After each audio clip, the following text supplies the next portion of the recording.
ஆராதனைக்காக ஆண்டவரே ஸ்தோத்திரம். ஆண்டவரே உம்முடைய பலிபீடத்தில் நாங்கள் அர்ப்பணிக்கிறோம், பிரசங்க பீடத்தில் நாங்கள் அர்ப்பணிக்கிறோம் ஐயா. எங்களை ஒப்பு கொடுத்து நாங்கள் அவர் அர்ப்பணிக்கிறோம் அப்பா. ஆண்டவரே கண்ணீரோட பாரத்தோடு வந்திருக்கிற பிள்ளைகளுக்கு ஆண்டவரே ஸ்தோத்திரம். ஆண்டவரே ஆராதிக்கும் பொழுதே ஆண்டவரே பிரச்சனைகள் எல்லாம் மாறுவதாக. நீங்கள் வாயை திறந்து செபிக்கும் பொழுது உங்களுக்கு எப்படி மழை போல பிரச்சனைகள் வந்தாலும் அது பனியை போல மாற்றுகிறவர். ஹல்லேலூயா ஸ்தோத்திரம் ஸ்தோத்திரம் ஆண்டவரே. கார்மேகங்களை போல கர்த்தர் நம்மளை பாவங்கள் எல்லாம் அகற்றி போடுகிறவர். ஹல்லேலூயா உமக்கு நன்றி ஆண்டவரே, நன்றி அப்பா. ஆண்டவரே அப்பா, இன்றைக்கு நாங்கள் ஆண்டவரே உம்மோட நாங்கள் பேச வந்திருக்கிறோம் ஆண்டவரே. கர்த்தர் எங்களோட பேசுங்க, எங்கள் செவிகளை நாங்கள் திறந்து கொடுக்கணும், உம்முடைய வார்த்தைகளை நாங்கள் கீழ்ப்படியணும் ஆண்டவரே. அப்படிப்பட்ட தன்மையின் ஆவிகள் எங்களுக்கு தாங்க ஆண்டவரே. எலியா ஜெபிக்கும் பொழுது உடனே நீங்கள் பதில் கொடுத்த தேவன் ஆண்டவரே. முற்பிதாக்கள் ஜெபித்த உடனே அற்புதங்களை செய்தது போல இந்த திருச்சபையில் நீங்கள் அற்புதத்தை நீங்கள் செய்வீர் ஆண்டவரே. ஆண்டவரே ஸ்தோத்திர. வெளிப்பாடுகள் கிடைக்கணும், எல்லாம் ஜெபம் பண்ணுங்க ஆண்டவரே. எசப்பா ஆண்டவரே, உம்முடைய வார்த்தை வரும் பொழுது வெளிப்பாடுகள் கிடைக்கணும், தீர்க்க தரிசனங்கள் உரைக்கப்படணும் ஆண்டவரே. அற்புதமுள்ள சபையாக நீங்கள் உருவாக்குற சபையாக நீங்கள் மாற்றுவீராக ஆண்டவரே. எங்கள் நிமித்தமா எங்கள் ஜெபத்தின் நிமித்தமாக நீங்கள் செய்ய போகிறதுக்காக நன்றி நன்றி நன்றி ஆண்டவரே. அப்பா ஸ்தோத்திரம். ஒவ்வொரு பகுதியும் என் தேவன் நீங்கள் நடத்துங்கப்பா. நீங்கள் தேவன் மகிமையாக நடத்துவீராக ஆண்டவரே. எங்களுக்கு ஒன்றுமில்லை ஆண்டவரே. என் தேவனாகிய கர்த்தர் பரத்தில் இருந்த ஆண்டவரே உம்முடைய வார்த்தையை கொடுக்கும்படியாக நாங்கள் வந்திருக்கிறோம் ஆண்டவரே. தகப்பன் நீங்கள் அப்படியா நீங்கள் நடத்துவீராக ஆண்டவரே. அப்பா ஸ்தோத்திரம் ஸ்தோத்திரம் ஸ்தோத்திரம் ஸ்தோத்திரம் ஆண்டவரே. எல்லாம் ஆண்டவரே அர்ப்பணிப்போடு ஜெபித்திருக்கிறாங்க ஆண்டவரே. ஸ்தோத்திரம் ஆண்டவரே. பரிசுத்தம் இல்லாமல் தேவனை ஒருவனும் தரிசிக்க முடியாது ஆண்டவரே. ஏசப்பா பரிசுத்த அலங்காரத்துடனே நாங்கள் கர்த்தரை நாங்கள் தொழுது கொள்ளணும் ஆண்டவரே. ஆண்டவரே அக்குனிவாக எங்களை மாற்றுவி ஆண்டவரே. ஸ்தோத்திரம் ஆண்டவரே. பரிசுத்தமாக நடத்தினதுக்காக நன்றி ஆண்டவரே. ஆரம்பம் முதல் முடிவு வரைக்கும் ஆண்டவரே உம்முடைய சமூகத்தில் வைக்கிறோம் ஐயா. நீங்கள் மாத்திரம் செயல்படுங்க ஆண்டவரே. எல்லாவற்றிலும் ஆண்டவரே எல்லா காரியங்களும் நாங்கள் தாழ்த்துகிறோம் உம்முடைய திருப்பாதத்தில் நாங்கள் சிறுகணும். என் தேவனாகிய கர்த்தருடைய நாம மாத்திரம் பெருகட்டும் அப்பா. மீட்பர் இரட்சகர் இயேசு கிறிஸ்துவின் வல்லமையுள்ள நாமத்தில் ஜெபிக்கிறோம் எங்கள் ஜீவன் தந்த எங்கள் நல்ல பிதாவே. ஆமென் ஆமென் ஆமென். பாஸ்தமாக்கு நன்றி. கரங்களை தட்டி எல்லாரும் நன்றி சொல்லுவோம். கர்த்தர் உங்களை எல்லாவற்றிலும் உங்களை ஆசீர்வதிப்பார். நாம் இப்பொழுதும் கூட புதிதாய் வந்திருக்கிற ஜனங்களையும் ஏற்கனவே வந்து கொண்டிருக்கிற ஜனங்களையும் இயேசுவின் நாமத்தினால வந்திருக்கிற கனத்துக்குரிய போதகரமாவையும் நாங்கள் வாழ்த்துக்கிறோம், ஆசீர்வதிக்கிறோம். கர்த்தர் எல்லாவற்றிலும் உங்கள் ஆசீர்வதிப்பாராக. God bless you. இப்பொழுது நாம் ஒரு சில பாடல்கள் வழியாக தேவனுடைய நாமத்தை நாம் மகிமைப்படுத்தி அவரை உயர்த்தப் போகிறோம். ஆனந்த களிப்புள்ள உதடுகளால் தேவன் செய்த நன்மைகளெல்லாம் நாம் போற்றி அவளை புகழ்ந்து மகிமைப்படுத்துவோம். ஏனென்றால் ஒவ்வொரு வாரமும் நம்மளை கண்மணி போல ஒவ்வொரு நாளும் திருப்தியாய் நடத்தி அவர் வந்த தேவனுக்கு நாம் துதித்து மகிமைப்படுத்தி நன்றியின் காணிக்கையோடு அவருக்கு நன்றி பலிகளை நாம் ஏறெடுப்போமா?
உங்கள் உதடுகள் துதிக்கட்டும்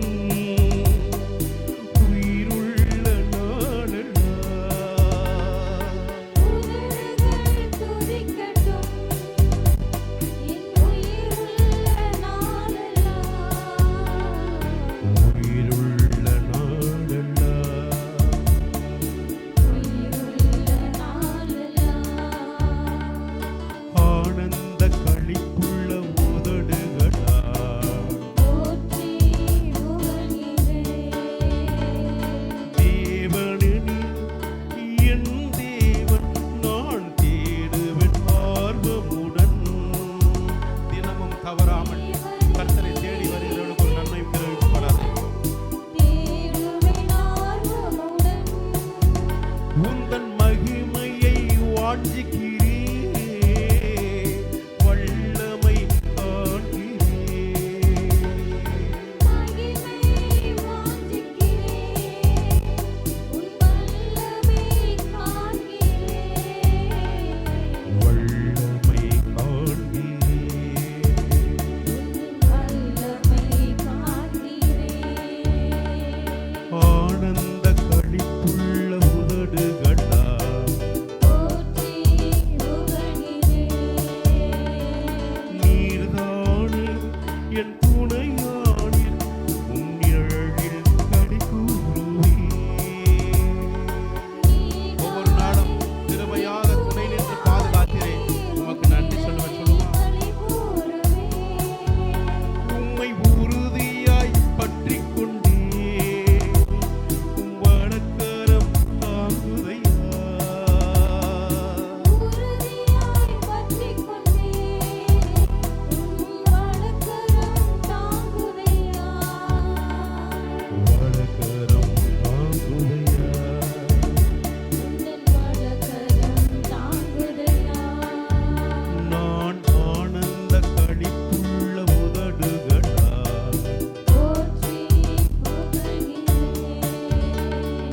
கைகளை நான் உயர்த்துகிறேன் உம் திருநாமம் சொல்லி சொல்லி.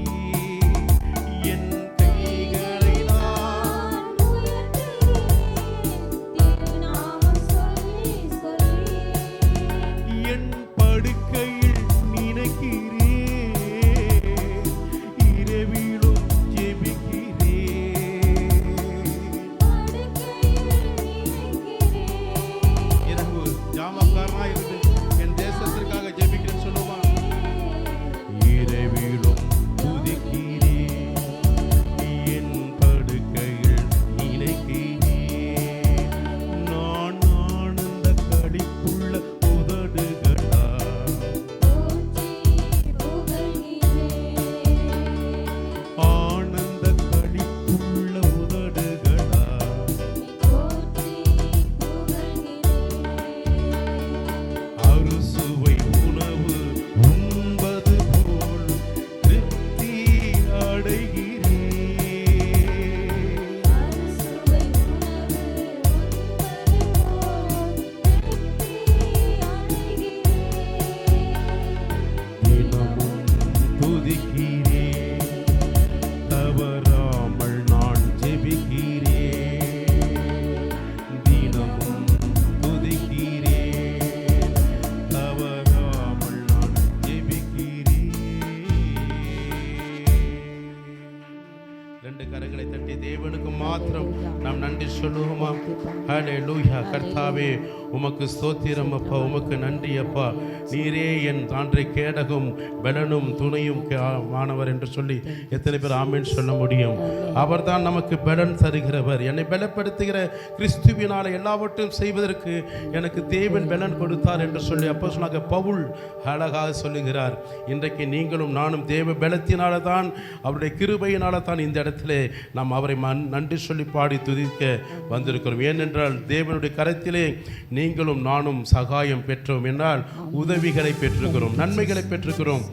எல்லாவற்றுக்கும் மேலாய் ஜீவனுள்ள தேவன் நமக்கு ஒவ்வொரு நாளும் கிருபையை கொடுத்து கிருபையை பெற்றுக்கொள்ள உதவி செய்திருக்கிறார். அல்லேலூயா. நீதிமொழிகள் 3:3 அவருடைய சத்தியமும் கிருபையும் உன்னை விட்டு விலகாமல் காத்து கொள்ள வேண்டும். எத்தனை பேர் ஆமென் சொல்ல முடியும்? இன்றைக்கு அவருடைய கிருபையினால் நீங்களும் நானும் இந்த தேவாலயத்தில் மகிழ்ச்சியின் சந்தோஷத்தோடு தேவன் செய்த நன்மைகளுக்கு நன்றி பலிகளை ஏறெடுப்பதற்காக ஒரு குரலாய் ஒரு மனதோடு நம்ம வந்திருக்கிறோம். அல்லேலூயா. நீர் செய்த நன்மைகளும் நீர் எனக்கு கொடுத்த பலனின் நிமித்தமாக உம்மை பாடி நான் துதிப்பேன், உம்மை போற்றுவேன், உம்மை உயர்த்துவேன், அன்று உம்மை ஆராதிப்பேன். துதி கன மகிமை எல்லாம் மாம்சத்துக்கும் அந்நிய கிரிகைகளுக்கும் அல்ல, என்னை அழைத்த ஜீவனுள்ள தேவனாக உமக்கே என்று சொல்கிறவர்கள் கரங்களை தட்டி ஆண்டுக்கு நன்றி சொல்லி மகிமைப்படுத்துமா?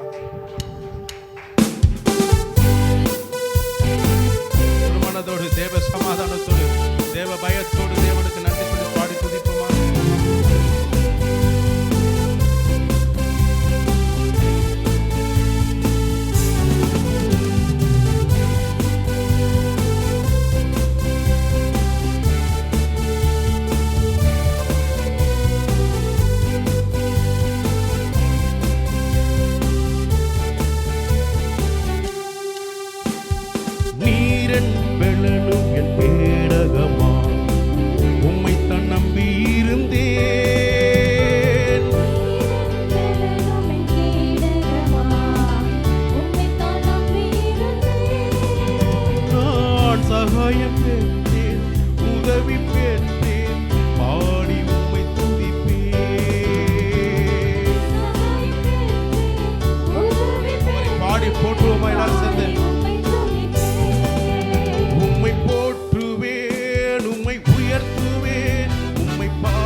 மகிமைக்கு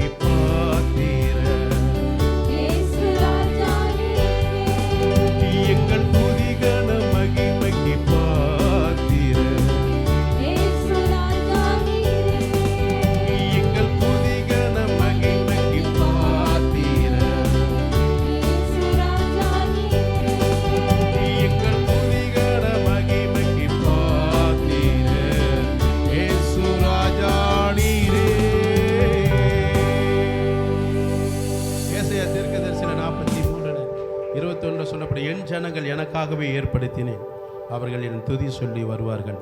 துதி சொல்லி வருவது மட்டும் இல்லாமல் துதி சொல்லி மகிழ்வார்கள். கரங்களை தட்டி நன்றி சொல்லுவோமா? ஹல்லேலூயா. அவரை துதிக்கிற ஜனங்கள் ஒருபோதும் வெட்கப்பட்டு போவதில்லை. துதிக்கிற ஜனங்கள் இடத்துல தேவ பிரசன்னம் இருக்கும், துதிக்கிற ஜனங்கள் இடத்துல தேவ பாதுகாப்பு இருக்கும், துதிக்கிற ஜனங்கள் இடத்துல தேவனுடைய ஆவியானவர் ஆளுகை செய்வார். ஹல்லேலூயா. எந்த குடும்பம் துதிக்காமல் இருக்கிறாங்களோ, தேவனை மகிமைப்படுத்தி உயர்த்தாமல் இருக்கிறாங்களோ, அந்த குடும்பத்தில் சாத்தானுடைய ஆளுகை இருக்கும். ஹல்லேலூயா. துதிக்கிற ஜனங்கள், ஆண்டவர் உங்களையும் என்னை இந்த இடத்துல கொண்டு வந்த நோக்கமே அவரை மகிமைப்படுத்துவதற்காக. ஹல்லேலூயா சொல்லுவோமா? அவர் உங்களுக்கு எனக்கு செய்த நன்மைகளுக்கு நாம் ரிட்டர்ன் என்ன செய்கிறோம்? நன்றி காணிக்கை செலுத்துவதற்காக வந்தோம். இருதயத்திலிருந்து நன்றி காணிக்கையை அவருக்கு முழுமையாய் நம்ம செலுத்த போகிறோம். ஹல்லேலூயா. ஆவியோடு உண்மையோடு தொழுது கொள்ள வேண்டும். கர்த்தருடைய நாமத்துக்கு மகிமை உண்டாகட்டும். புதிதாய் வருகிறவர்கள் கொஞ்சம் முன்னாடி வாங்க சிஸ்டர். கர்த்தர் உங்களை எல்லாவற்றிலும் ஆசீர்வதிப்பாராக. கர்த்தர் மகிமை கொண்ட கருத்தினால் இன்றைக்கு ஆண்டுடைய சமூகத்தில் நாம் இன்னொரு பாடலை பாடி கர்த்தருடைய நாமத்தை மகிமைப்படுத்த போகிறோம். உம்மால் ஆகாத காரியம் ஒன்றுமில்லை, உம்மால் கூடாத காரியம் ஒன்றுமில்லை. அல்லேலூயா. ஒரு மனிதனால் கூடாத காரியம் தேவனால் ஆகும். எத்தனை பேர் ஆமேன்னு சொல்ல முடியும்? ஒரு மனிதனால் கூடாது. அதனால தான் இங்கே வந்திருக்கிறோம். எல்லா காரியம் நம்மளால் ஆயிருந்ததுன்னா நம்ம இந்த இடத்துல வந்திருக்க மாட்டோம், எட்டி பார்த்துருக்க மாட்டோம். இதை பற்றி நமக்கு கான்செப்ட் இருக்கவே இருக்காது. அதனால தான் கர்த்தரை ஏன் நாம் தேடி வருகிறோம்னா, கர்த்தரால் எல்லாம் கூடும் ஆகும். அல்லேலூயா. ஆமேன்னு சொல்ல மாட்டேங்கிறீங்களே, நம்ம சத்தம் பெருகும். நீங்கள் வாய் திறந்து ஆமேன்னு சொன்னோம்னா கர்த்தர் அதை என்ன செய்வார்? உங்கள் விருப்பத்தின்படி ஆமீன் என்ற வார்த்தையின்படி நிறைவேற்றி முடிப்பார். அல்லேலூயா. உங்களுக்கு வாய் திறந்து நீங்கள் சொல்லலைன்னா பிள்ளைகளுக்கு விருப்பம் இல்லை போல இருக்கு, பெற்றுக்கொள்ள ஆர்வம் இல்லை போல இருக்குன்னு சொல்லி அவரும் கம்முன்னு இருந்துருவார். புரியுதுங்களா? அதுக்கு ஆமீன் வராது இல்லையா? ஓகே, இருக்கட்டும். எப்படி இருந்தாலும் பரவாயில்ல. உங்களுக்கு பதிலாக நானாச்சும் ஆமேன்னு சொல்லிக்கிறேன். ஆமேன். அல்லேலூயா. கர்த்தருடைய நாமத்துக்கு மகிமை உண்டாகட்டும். இன்றைக்கு ஆண்டுடைய சமூகத்தில் எனக்கு குறித்ததை கர்த்தர் நிறைவேற்றி முடிப்பார். எத்தனை பேர் ஆமேன்னு சொல்ல முடியும்? பாஸ்டர்மாகிட்ட சொல்லுவோம். நான் உங்களுக்கு சொல்கிறேன், உங்களுக்கு குறித்ததையும் எனக்கு குறித்ததை கர்த்தராக இயேசு கிறிஸ்துவை நாம் விசுவாசிக்கும் போது நிறைவேற்றி முடிப்பார். அல்லேலூயா. விசுவாசிகள் உங்களுக்கும் கூடும், உங்களுக்கும் கூட, எல்லாருக்கும். விசுவாசிகளுக்கு கூடாத காரியம். அல்லேலூயா. அவருடைய நாமத்துக்கு மகிமை உண்டு. சொல்லி முடியாத அளவுக்கும் எண்ணி முடியாத அளவுக்கு யோபு பக்தன் சொல்கிறார் 5:9, எண்ணி முடியாத அளவுக்கு அவர் அதிசயங்களையும் அற்புதங்களையும் பார்க்கவும் காணவும் மட்டுமல்ல நிறைவேற்றி முடிக்கவும் செய்வார். கரங்களை தட்டி ஆண்டுக்கு நன்றி சொல்லுவோமா? ஹல்லேலூயா. ஆண்டுடைய நாமத்துக்கு மகிமைப்படுத்துவோம். அவர் செய்த நன்மைகளுக்காக, செய்ய போகிற அதிசயமான காரியங்களுக்காக நாம் நன்றி பலிகளை மாத்திரம் இருதயத்தில் உண்மையாய் தொழுது கொண்டு உண்மையாய் சொன்ன போதும். உண்மையுள்ள மனுஷனுக்கு கர்த்தர் ஆசீர்வதிப்பார். உண்மையாய் கூப்பிடுகிறவர்களுக்கு சமீபமாக இருப்பார். ஆவியோடு உண்மையோடு தொழுது கொள்ளும் போது கர்த்தர் உங்கள் வார்த்தையை ஏற்றுக்கொண்டு உங்களை ஆசீர்வாதத்தின் பாதையில நடத்தி செல்வார். கரங்களை தட்டி ஆண்டுக்கு நன்றி சொல்லுவோமா?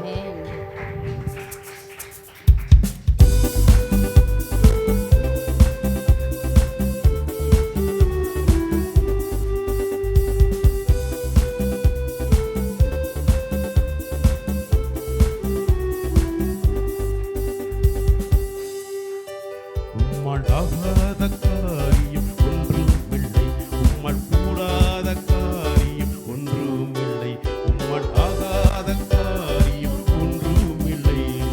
எல்லாமே உம்மாலாகும். அல்லேலூயா. எல்லாமே உம்மாலாகும். உம்மால் ஆகாத காரியம்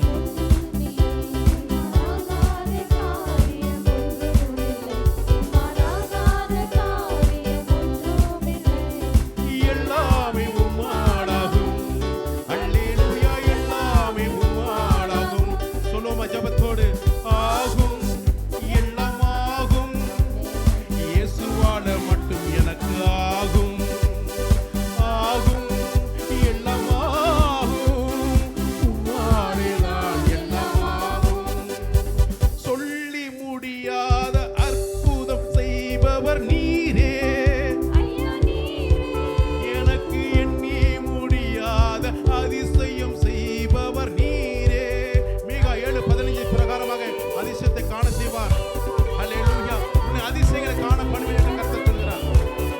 ஐயா நீரே, எண்ணி முடியாத அதிசயம் செய்பவர் நீரே. அப்பா உமக்கு ஸ்தோத்திரம்,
விசுவாசம் தேவன் மேல மாத்திரம் இருக்குமானால் 2 கரங்களை தட்டி, ஆண்டவரே என்னால முடியாதது, இந்த சமுதாயத்தில் முடியாதது, அரசாங்கத்தின் நிமித்தம் முடியாதது, சொந்த பந்தங்கள் நிமித்தமா முடியாத எல்லா காரியங்களும் உம்மால ஆகும் முடியும் என்று சொல்லி உங்களுடைய சமூகத்தில் நான் விசுவாசத்தின் நம்பிக்கையோடு வந்திருக்கிறேன் சொல்றவங்க ஆமேன் சொல்லுங்க. இன்றிருந்து நான் புறப்பட்டு போகும்போது என் விசுவாசத்தை துவங்குறவும் முடிக்கிறவுமாக்கி உங்களுடைய கரத்திலே எல்லாம் ஆகும் நிறைவேற்றினார் என்று சாட்சி சொல்வதற்கு ஏதுவாய் என்னை ஆசீர்வதித்து என் தேவைகளை சந்தித்து அனுப்புவதற்கு நீர் சர்வ வல்லமையுள்ள தேவன் என்று நான் விசுவாச அறிக்கையோடு இன்றைக்கு நன்றி சொல்ல வந்திருக்கேன் சொல்றவங்க மாத்திரம் கரங்களை தட்டி ஆண்டுடைய நாமத்தை மகிமைப்படுத்துவோமா. ஹல்லேலூயா, ஹல்லேலூயா. உம்மை ஆராதிக்கிறோம் இயேசுவே, உம்மை ஆராதிக்கிறோம். எதற்காக தெரியுமா? நீர் நல்லவர், நீர் சர்வ வல்லமையுள்ள தேவன். ஹல்லேலூயா. உம்மை போல எனக்கு இரக்கமும் தயவும் பாராட்டுகிற தெய்வம் யாரும் இல்லை.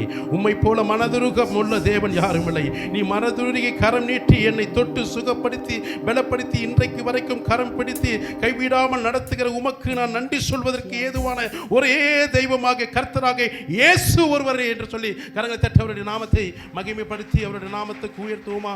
ஒரு விசை நாம் இருக்கிற இடத்திலிருந்து எழுந்து நின்று தேவனை ஒரு சில வினாடிகள் ஆண்டுடைய நாமத்தை மகிமைப்படுத்துவோமாக. முடிந்தவர்கள் எல்லாரும் எழுந்து நின்று கர்த்தரை மகிமைப்படுத்துவோமாக.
நிரப்பும் ஆண்டவரே, நிரப்பும் ஆண்டவரே, நிரப்பும் ஆண்டவரே. சொல்லுங்க.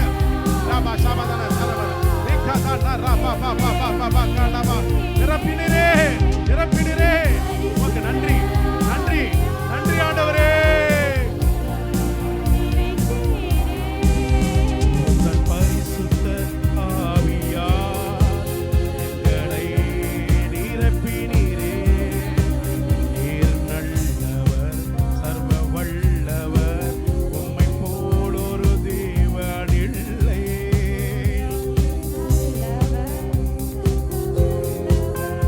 உம்மை போல் ஒரு தேவன் இல்லை.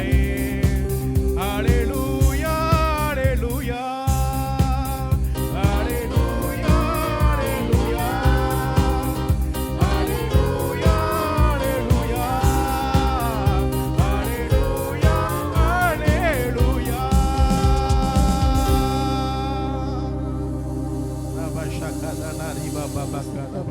நிரப்பும் ஆண்டவரே, நிரப்பும். வருமானத்தில் நிரப்புவதே குறிக்கோளாக இருக்கக்கூடாது. பொருளாதாரத்தில் நிரப்புவதே குறிக்கோளாக இருக்கக்கூடாது. அது இரண்டாவது முறை. என்னை உம்மை போல மாற்றுங்கப்பா, உம்மை போல உருவாக்குங்க ஆண்டவரே. உம்மை போல உம்முடைய அழைப்பில் பரந்தைய பொருளை போன்று பெற்றுக்கொள்வதற்கு, நித்திய ஜீவனை பெற்றுக்கொள்வதற்கும், நித்திய ஜீவனை மாத்திரமல்ல ஆண்டவரே, நீர் எங்களுக்காக வைக்கப்பட்ட அந்த ஜீவ கிரீடத்தை பெற்றுக்கொள்வதற்கும், எங்களுக்கு கொடுக்கப்பட்ட ஆண்டவரே உண்மையும் உத்தமமாய் ஓடுகிற உம்முடைய நாம மகிமைக்கென்று ஓட்டத்தை நாங்கள் துவங்கவும் முடிக்கவும் ஆண்டவரே அப்போஸ்தலனாகிய பவுல் நிறைவேற்றினது போல எங்கள் கொடுக்கப்பட்ட காலங்களிலே ஆண்டவரே உமக்காக ஓடி முடிக்க எங்களுக்கு வெள்ளனும் கிருபையும் தருவீராக. கர்த்தரை அறிகின்ற அறிவுக்காக எல்லாவற்றையும் நான் இழந்தேன் என்று அப்போஸ்தலனாகிய பவுல் சொல்கிறார். ஆண்டவரை அறிகின்ற அறிவுக்காக இந்த உலகத்தில் தன்னுடைய பிள்ளைகளை ஸ்கூலுக்கும் கல்லூரிக்கும் அனுப்புகிறது எதற்காக? உலக அறிவை பெற்றுக்கொள்வதற்காக எல்லாவற்றையும் நீங்க இழக்கிறீங்க. உங்க சொத்து பத்துகளை இழந்த பிள்ளைகளை படிக்க வைக்கிறீங்க, பொருளாதாரத்தை கொடுத்து பிள்ளைகளை படிக்க வைக்கிறீங்க, இரவும் பகலும் கண் விழித்து கொண்டு படிக்க வைத்து முன்னேறி செய்கிறீர்கள். ஆனால் அதை குறிப்பிட்ட வருடம் வரைக்கும் தான் நிலைநிற்கும். ஆனால் ஆண்டுடைய சமூகத்தில் தேவனுக்காக ஓடுகிற ஓட்டம், தேவன் அறிகின்ற சத்திய வார்த்தையாக, ஜீவனுள்ள வார்த்தை அறிகின்ற அறிவுக்காக அப்போஸ்தலனாகிய பவுல் 9 கோடி ரூபாய்க்கு மேலே இருக்கக்கூடிய எல்லா சொத்தையும் குப்பையாக தூக்கி எறிந்து விட்டு கர்த்தருடைய சத்திய வார்த்தையை மாத்திரம் நான் அறிந்து கொள்ள, புரிந்து கொள்ள, தெரிந்து கொள்ள அவருடைய சமூகத்தில் அநேக ஜனங்களை ரட்சிப்பின் பாத்திரத்தில் நடத்தி தருவதற்காக ஆத்துமபாரத்தோடு தன்னை ஜீவனோடு ஒப்பு கொடுத்தான். அல்லேலூயா. அவன் லாபமான அனைத்தையும் தேவனுடைய பார்வையில் குப்பை என்று அறிந்து கொண்டான். இன்றைக்கு நம்ம சம்பாதித்த லாபம் எல்லாம் இது நமக்காக, நம் பிள்ளைக்காக நினைக்கிறோம். அதுதான் தவறான காரியம். அல்லேலூயா. ஒரு உலகம் முழுவதும் மனுஷன் ஆதாயப்படுத்தினால் தன் ஜீவனை நஷ்டப்படுத்தினால் அவனுக்கு ஒரு லாபமும் கிடையாது.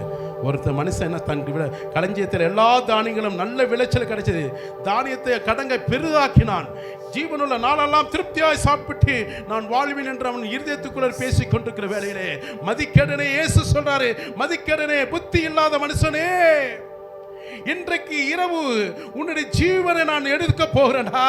நீ சேர்த்து வைத்து ஜீவனுள்ள நாளெல்லாம் திருப்தியா சாப்பிட்டு புசித்து வாழ வேண்டும் என்று நினைக்கிறாய். இன்றைக்கு உன்னுடைய ஜீவனை நான் தூக்குறேன். நீ சேர்த்து வைத்தது எல்லாம் ஆசீர்வாதமான அந்த தானியங்கள் யாருக்கு போய் சேரும், யாருக்கு கொடுப்பேன்றாரு. அல்லேலூயா. நல்லா நினைச்சு பாருங்க, நல்லா நினைச்சு பாருங்க. இது சும்மா வைரமுத்து கண்ணதாசை எழுதின கதை கிடையாது. ஜீவனுள்ள தேவனாக கர்த்தர் சத்தியத்தில் பார்த்து பேசுகிறார். இந்த பூமி நமக்கு ஒரு டெம்பரவரி வாழ்க்கை தான். நாடோடி மண்ணை நரிக்கிறவனை போல தான். இந்த பூமி நமக்கு சொந்தம் கிடையாது. வீடு கீடெல்லாம் சும்மா சொல்லலாம், டெம்பரவரி வாழ்க்கை. நமக்கு நிரந்தர குடியிருப்பு இந்த பூமி கிடையாது, நிரந்தர குடியிருப்பு இந்த வீடு கிடையாது.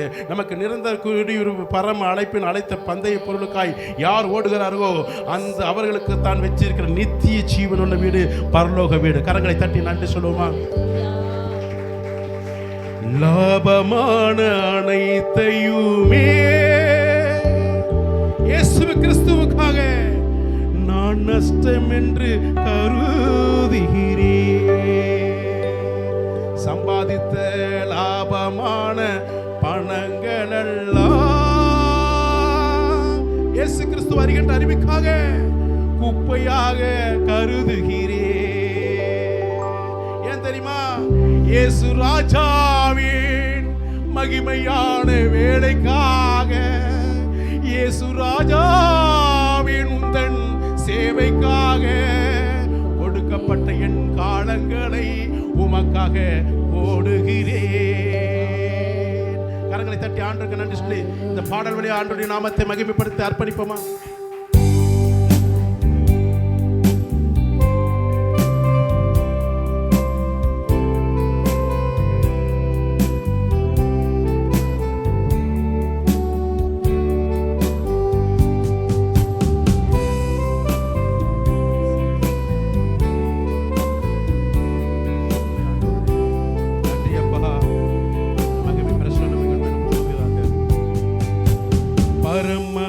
பின் பந்திய பொருளுக்காய்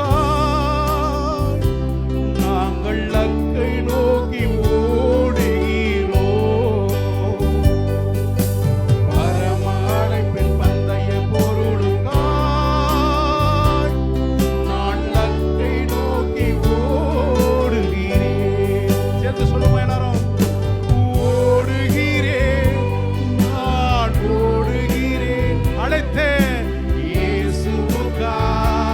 குடும்பமாய் நானும் என் வீட்டாரும் சேர்ந்து ஓடுகிறோம்.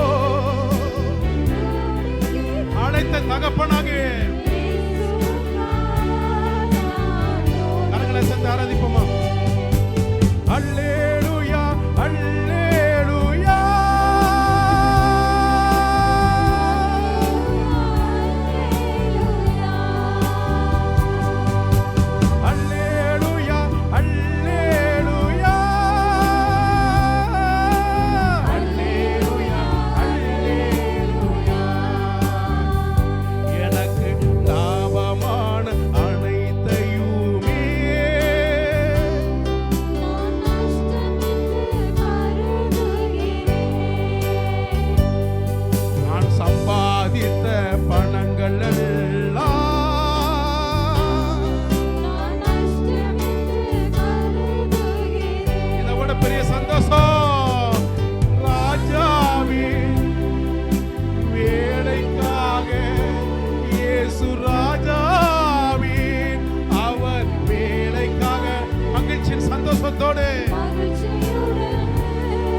ஓடுவேன், சுவிசேஷம் சொல்லுவேன், ரட்சிப்பிலே நடத்துவேன், ஞானஸ்நானம் கொடுக்க கொண்டு வருவேன்.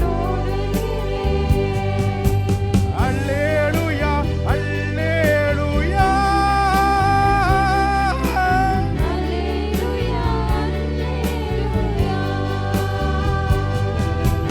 அல்லேலூயா அல்லேலூயா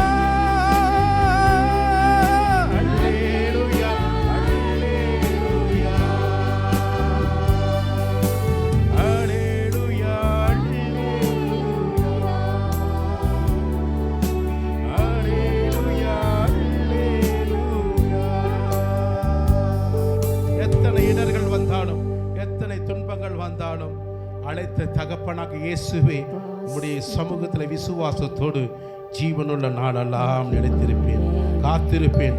பெற்றுக்கொள்ளும் வரைக்கும் நித்திய ஜீவனையும் அழைத்த அழைப்பலை உறுதியாய் பெற்றுக்கொள்ள வேண்டிய காரியத்திலும் நிலைத்திருப்பேன். என் விசுவாசம் குன்றி போகாதபடி, சோர்ந்து போகாதபடி, அவிவிசுவாசத்துக்கு இடம் கொடாதபடி காத்துக்கொள்ளுங்க.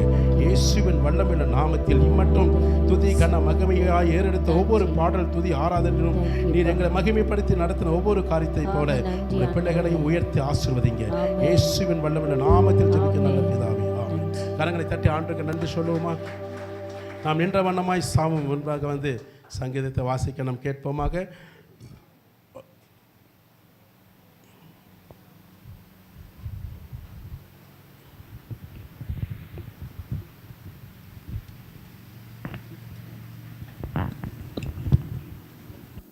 நாற்பத்தி ஆறாம் சங்கீதம். வசனம் மாறி வசனம் வாசிப்போம், கடைசி வசனம் சேர்ந்து வாசிப்போம். தேவன் நமக்கு அடைக்கலமும் பெலனும் ஆபத்து காலத்தில் அனுகூலமான துணையுமானவர்.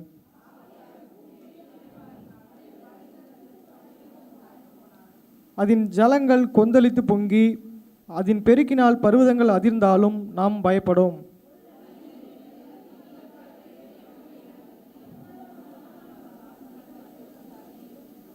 தேவன் அதன் நடுவில் இருக்கிறார், அது அசையாது.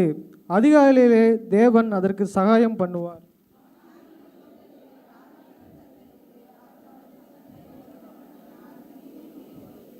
சேனைகளின் கர்த்தர் நம்மோடு இருக்கிறார்.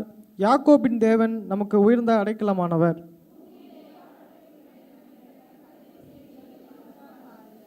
அவர் பூமியின் கடைமுனை மட்டும் யுத்தங்களை ஓய பண்ணுகிறார். வில்லை ஒடித்து ஈட்டியை முறிக்கிறார். ரதங்களை நெருப்பினால் சுட்டெரிக்கிறார்.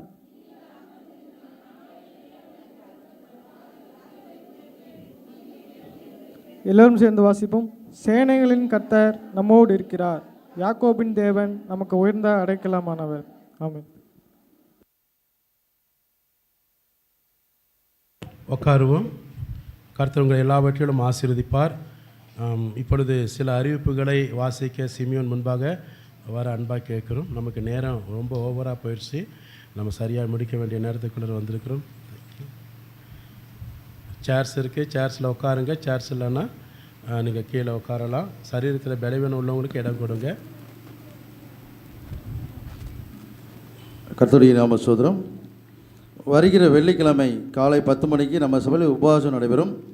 கலந்து கொள்ளும்படி கேட்டுக்கொள்கிறோம். வருகிற சனிக்கிழமை 1ஆம் தேதி அன்று வாக்குத்தத்த ஆராதனை காலை 5 மணிலிருந்து 6 மணி நடைபெறும். கட்டாயம் கலந்து கொள்ளும்படி கேட்டுக்கொள்கிறோம். நமது சபையில் தினமும் காலை 10 மணிக்கு ஜெபம் நடைபெறும். வருகிற ஞாயிற்றுக்கிழமை திருவிருந்து நடைபெறும். தண்ணீரில் மூழ்கி ஞானஸ்நானம் பெற்றவர்கள் கலந்து கொள்ளும்படி கேட்டுக்கொள்கிறோம். இன்று மாலை பைபிள் கியூஸ் எக்ஸாம் 3 மணிக்கு நடைபெறும் என்பதை தெரிவித்துக் கொள்கிறோம்.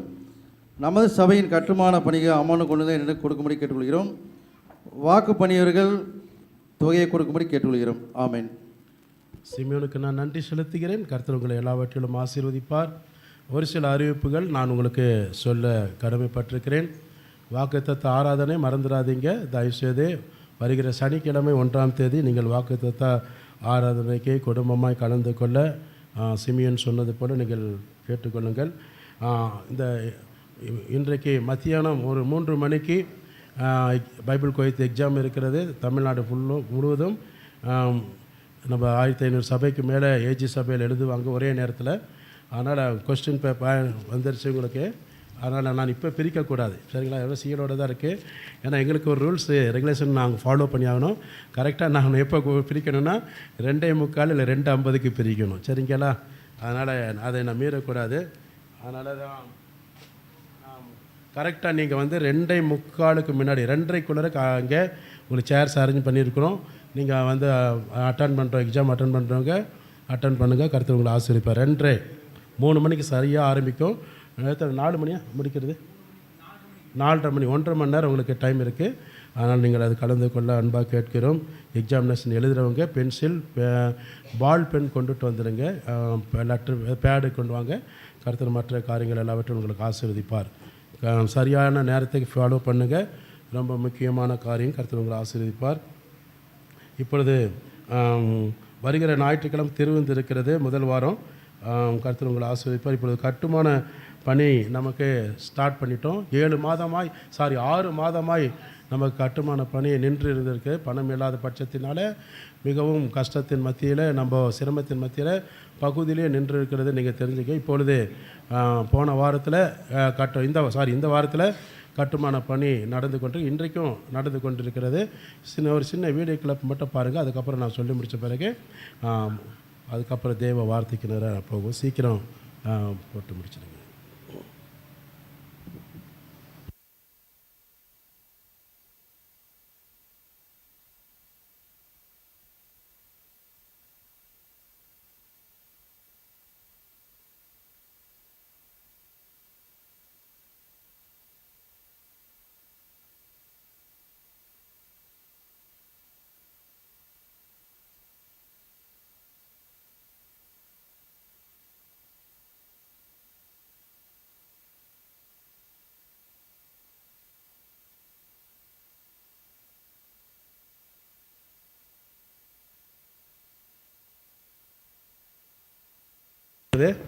ஆண்டுடைய நாமத்துக்கு மகிமை உண்டாகட்டும். நம்ம இப்பொழுது உங்களுக்கு சந்தேகம் இருக்குமானா பின்னாடி நீங்கள் பார்க்கலாம். அப்படி இல்லாட்டி இந்த அங்கேருந்து ஓரத்தில் பார்த்தாலுமே தெரியும், இந்த ஓரத்துலேருந்து பார்த்தாலுமே உங்களுக்கு தெரியும்.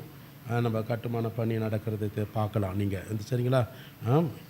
இப்போது அதனுடைய காரியங்களை குறித்து நாங்கள் சொல்ல விரும்புகிறேன்.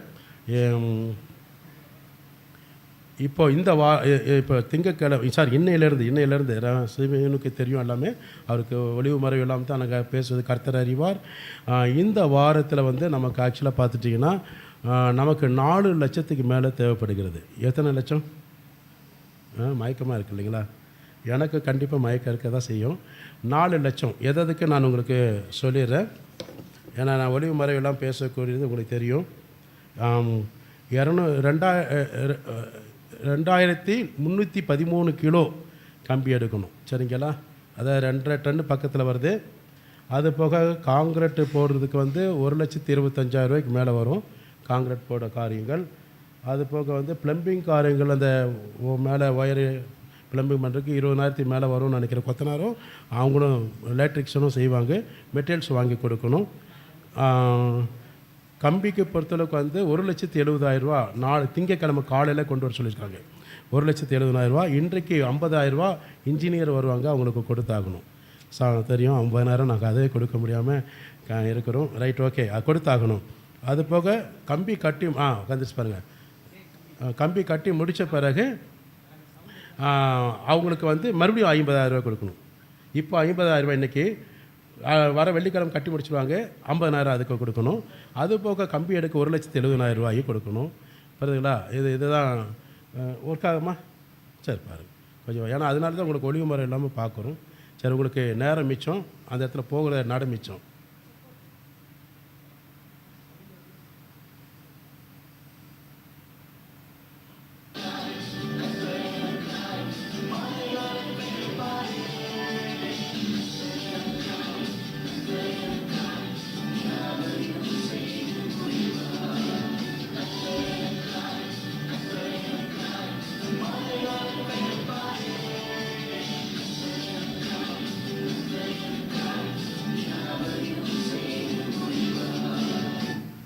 சின்ன இது தான் எடுத்துருக்குறோம். இன்றைக்கு அதெல்லாம் மேலே அந்த இது போடுவாங்க, ஃபிலிம் போடுவாங்க. நான் திங்கக்கிழமை தான் அது முடியும். திங்கக்கிழமை மேற்பட்டு கம்பி கட்டக்கூடிய காரியங்கள் இருக்கிறது. இந்த பண தேவைகள் 4 லட்சம் ரூபாய். உங்கள் போதகர் என்ன செய்ய முடியும்? நீங்கள் தான் சொல்லணும். உங்கள் போதகர் வந்து ஒரு தகப்பனே எல்லாமே செய்ய முடியாது. பிள்ளைகளும் அதுக்கு கோஆப்ரேட் பண்ணணும், சரிங்களா? ஏன்னா நமக்கு இது வரைக்கும் 15 லட்சத்துக்கு மேலே போயிருக்கு. சபையில் அதிகபட்சமே 2 லட்சம் 4 லட்சம் இருந்தாலும் எனக்கு கொடுக்க வேண்டியதே 2.25 லட்ச ரூபாய்க்கு மேலே தர வேண்டியிருக்கு. அதை கழிச்சால பார்த்தாலுமே மைனஸ் பண்ணாலுமே 2 லட்சம் கூட இல்லை. 2 லட்ச ரூபாயில் நம்ம கட்ட முடியாது. அதனால் 18 லட்சம் சொல்லியிருக்கிறாரு. இன்ஜினியர் 20, 18 லட்சத்துக்குள்ளே ஆகும். ஆனால் இப்போது நமக்கு எமர்ஜென்சியாக 4 லட்சம் ரூபாய் தேவை. இல்லைன்னா அந்த வேலை அப்படியே ஸ்டாப் ஆகும். அதனால் இதற்காக நாங்கள் என்னால் உயர்றது எல்லாமே கருத்தருக்காக டோட்டலாக கொடுத்துட்டோன்னு சொல்லிட்டோம். அது நம்ம சொல்லக்கூடாது, ஆண்டருக்காக கொடுத்தது. நீங்களும் சில பேர் கொடுத்து கொண்டிருக்கிறீங்க.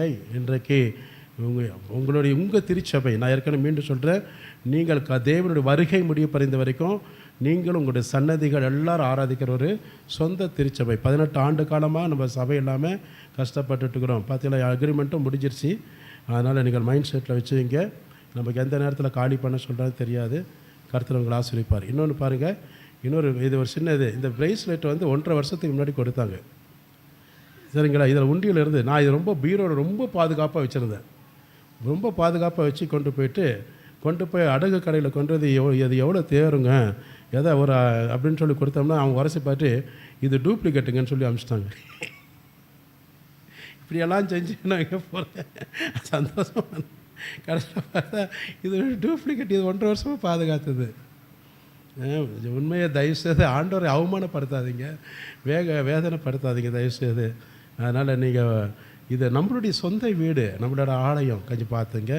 ஆண்டு உங்களை உணர்த்தினா நீங்கள் செய்யலாம். ஜெபம் பண்ணுறவங்க நீங்கள் என்ன செய்யலாம்? ஜெபிக்கலாம். நான் உங்களை யாரும் தொந்தரவு பண்ணல, உங்களை வேதனைப்படுத்தலை. உங்களுக்கு ஆண்டு உணர்த்தினா செய்யுங்க. என்ன இல்லாட்டி நீங்கள் அங்கே போய் யாரை வேணாலும் கேட்கலாம். சன்ட்ரிங்காராக இருந்தாலும் யாரை வேணாலும் கேளுங்க, அவங்களே உங்களுக்கு டோட்டல் சொல்லினா அவரை வச்சு தான் நான் பேசுகிறோம்.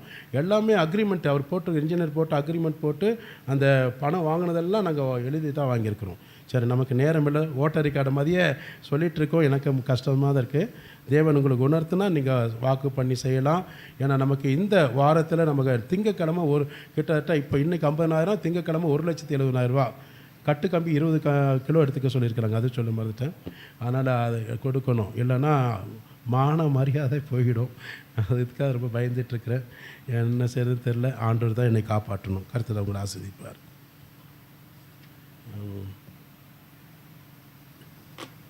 அவர் எதை தொடர்றாரு. நம்ம சண்டே கிளாஸ் டீச்சர்ஸ் கர்த்தருக்கு ஸ்தோத்திரம்.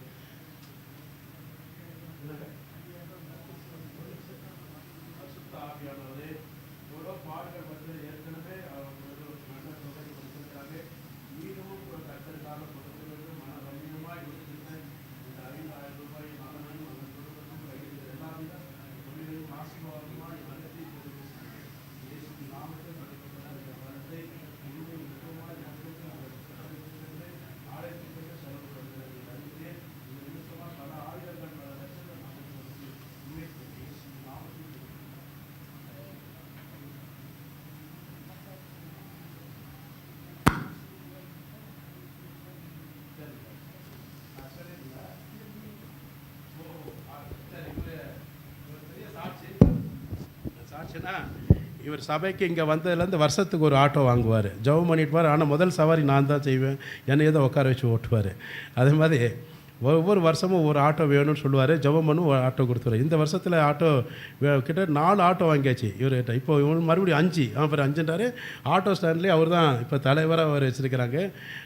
அது ஒரு பெரிய இது. அதுவும் இல்லாமல் என்ன சொல்கிறதுன்னா, இப்போது ஆட்டோ அதாவது இந்த சீட்டு விழுந்துச்சுன்னா அந்த ஒரு ஆட்டோ வாங்கலான்னு சொன்னாங்க. நாங்கள் ஜெபம் பண்ணோம், கண்டிப்பாக உங்களுக்கு விழுகும், நீங்கள் வாங்குவீன்னு சொன்னோம். அதே மாதிரி அவருக்கு சொன்ன மாதிரி அந்த சீட்டு விழுந்தது. ரெண்டாவது பணம் கடன் இல்லாமல் ஆட்டோ வாங்கணும்னு சொன்னால் கடன் இல்லாமல் அதையும் கர்த்தர் செய்திருக்கிறார். இன்றைக்கி அவர் கையில் 5 ஆட்டோ கர்த்தர் கொடுத்துருக்கார். கரங்களை தட்டி அவரையும் அவர் குடும்பத்தையும் ஆசீர்வதிக்கணும். இன்னும் டெம்போ ட்ராவலுக்காக ஜெபித்திருக்கிறோம்.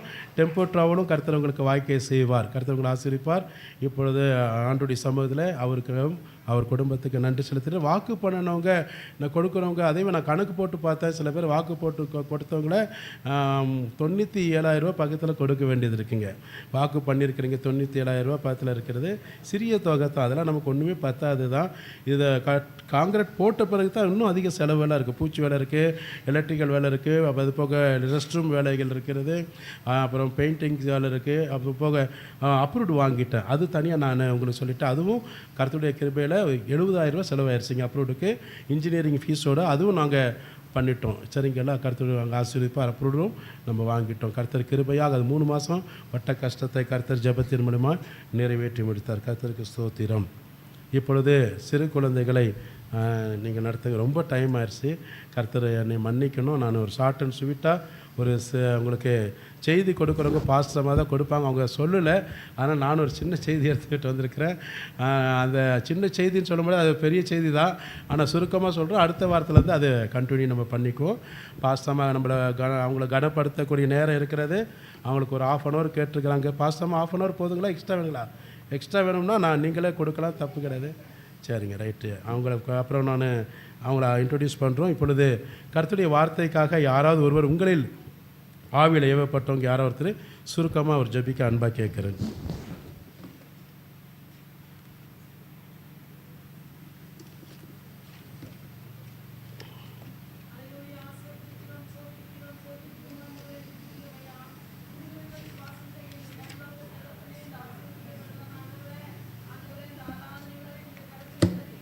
இழுத்து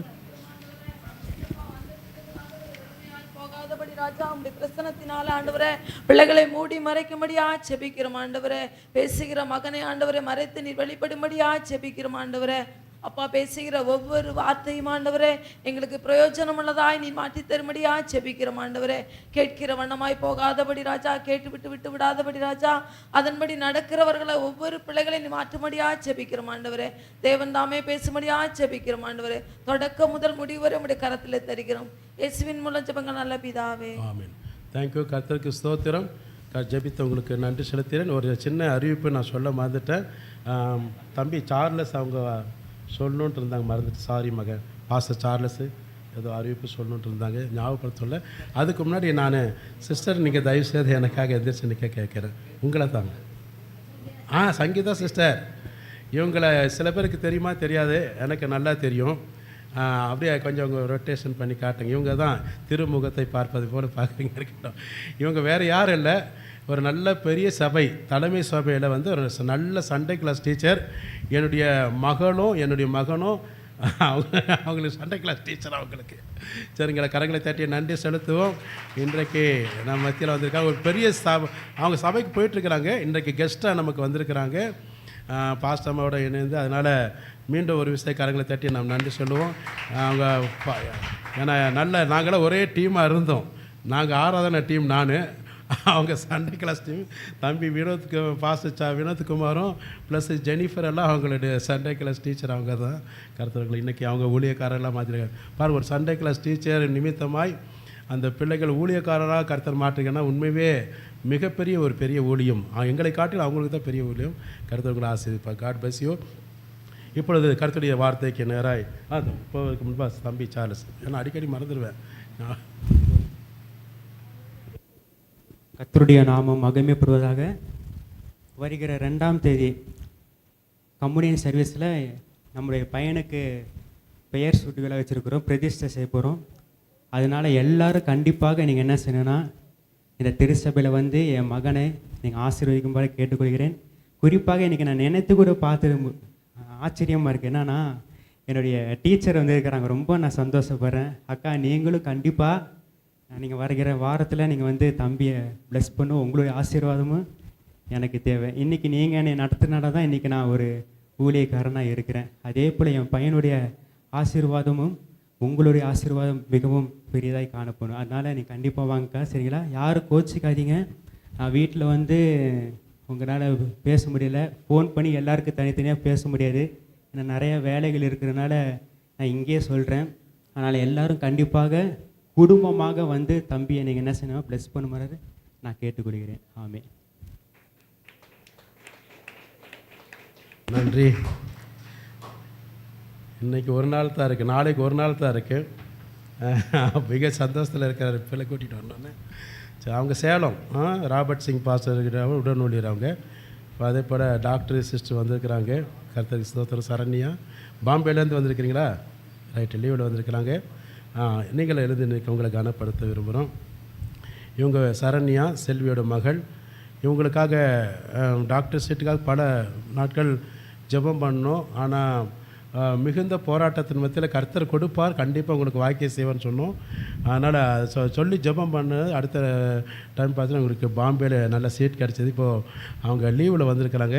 நம்ம மத்தியில் ஒரு டாக்டர் குடும்பம் இருப்பது பெரிய சந்தோஷம். சரின்னு அவங்களுக்கு நன்றி செலுத்துகிறேன். அவங்களையும் அவங்களோட படிப்புக்காக, அவங்களோட தேவைக்காக, அவங்க எதிர்கால ஃப்யூச்சர் லைஃபுக்காக கரங்களை தட்டி நன்றி சொல்லுவோம். Thank you sister. உட்காது சரண்யா. ஏற்கனவே ஒரு டாக்டர் இருந்தாங்க, ஜெயசுதா. அவங்க 3 வருஷம் இருந்தாங்க. இப்போ அருப்புக்கோட்டை மதுரை போயிட்டாங்க. கர்த்தருக்கு ஸ்தோத்திரம். இப்பொழுது கர்த்தருடைய வார்த்தைக்கு நான் அதிகபட்ச டைம் எடுக்காமல் 8:30 மணிக்குள்ளே நான் பாஸ்டம்மா கையில் கொடுக்க நான் விரும்புகிறேன். 5-10 நிமிஷம் லேட் ஆச்சுனாலும் தப்பாக எதை நினச்சிடாதீங்க.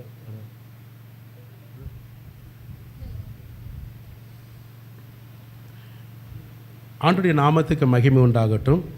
இந்த வேளையிலும் கூட கர்த்தருடைய மகிமையான வார்த்தை தேவன் நம்மோடு பேசுவதற்காக தேவனுடைய சமூகத்தில் நான் தலைகளை தாழ்த்தி நான் ஜெபிக்கிறேன். பரிசுத்த ஆவியானவரே, இம்மட்டும் என்னை நடத்தின எபினேஸ்வரே, இனிமேலும் உடைய சத்திய வார்த்தை நிமித்தமாய் அடியனோட நீர் பேசும். சபையோராக நாங்கள் அனைவரும் கேட்டு பலனடைய பரிசுத்தமடைய ஆண்டை எங்களை உயர்த்தப்பட உதவி செய்யுங்க. இயேசுவின் நாமத்தில் ஜெபிக்க நல்ல பிதாவே, ஆமீன். நம்ம 3 வார காலமாக ஆண்டுடைய உயர்வை குறித்து நம்ம பேசிக்கிட்டே வரோம். ஒவ்வொரு வாரமும் கர்த்தருடைய மேன்மை, ஒரு தேவனுடைய ஜனங்களை மேன்மைப்படுத்துகிற காரியம், உயர்த்துகிற காரியங்களை பார்த்தோம். இந்த வாரமும் அதுதான் உங்களுக்கு செய்தி. அடுத்த வாரம் தொடரும் நான் நினைக்கிறேன். இருந்தாலும் தேவ சித்தம் இருக்குமுன்னா பார்க்கலாம்.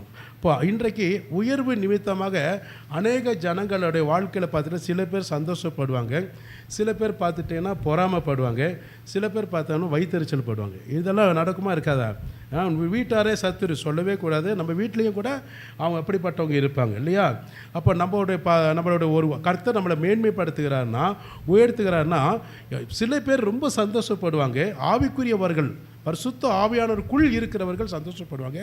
சில பேர் என்ன செய்வாங்கன்னா, இவங்களுக்கு வந்தது பார் வாழ்வு அப்படின்னு சொல்லி அவங்க நம்மளை பொறாமை குணத்தினால பொறாமை பொறாமைப்படுத்துவாங்க. சில வேளையில் நம்மளை மேன்மைக்கு உயர்வுக்கு தடை செய்வதற்கு என்ன வழியோ அதை செய்வாங்க.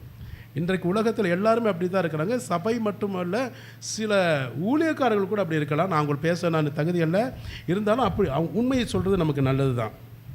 அப்போது நம்மளுடைய ஒரு மேன்மை, ஒரு கஷ்டப்பட்டு ஒரு மனிதன் உயர்வுகிறான்னா ஒரு ஜபத்தினாலே, விசுவாசத்தினாலே, தேவ சமூகத்திலே கிரயம் செய்த அந்த பரிசுத்த ஜீவியத்தின் நிமித்தமாய் கர்த்தர் அவனை மேன்மைப்படுத்தி உயர்த்துகிறார் என்றால் அதை பார்த்து சந்தோஷப்படவும், அதை பார்த்து தேவனுக்கு நன்றி சொல்ல நம் கடமைப்பட்டவர்களாக இருக்கணும். ஆமேன்னு சொல்லுவோமா?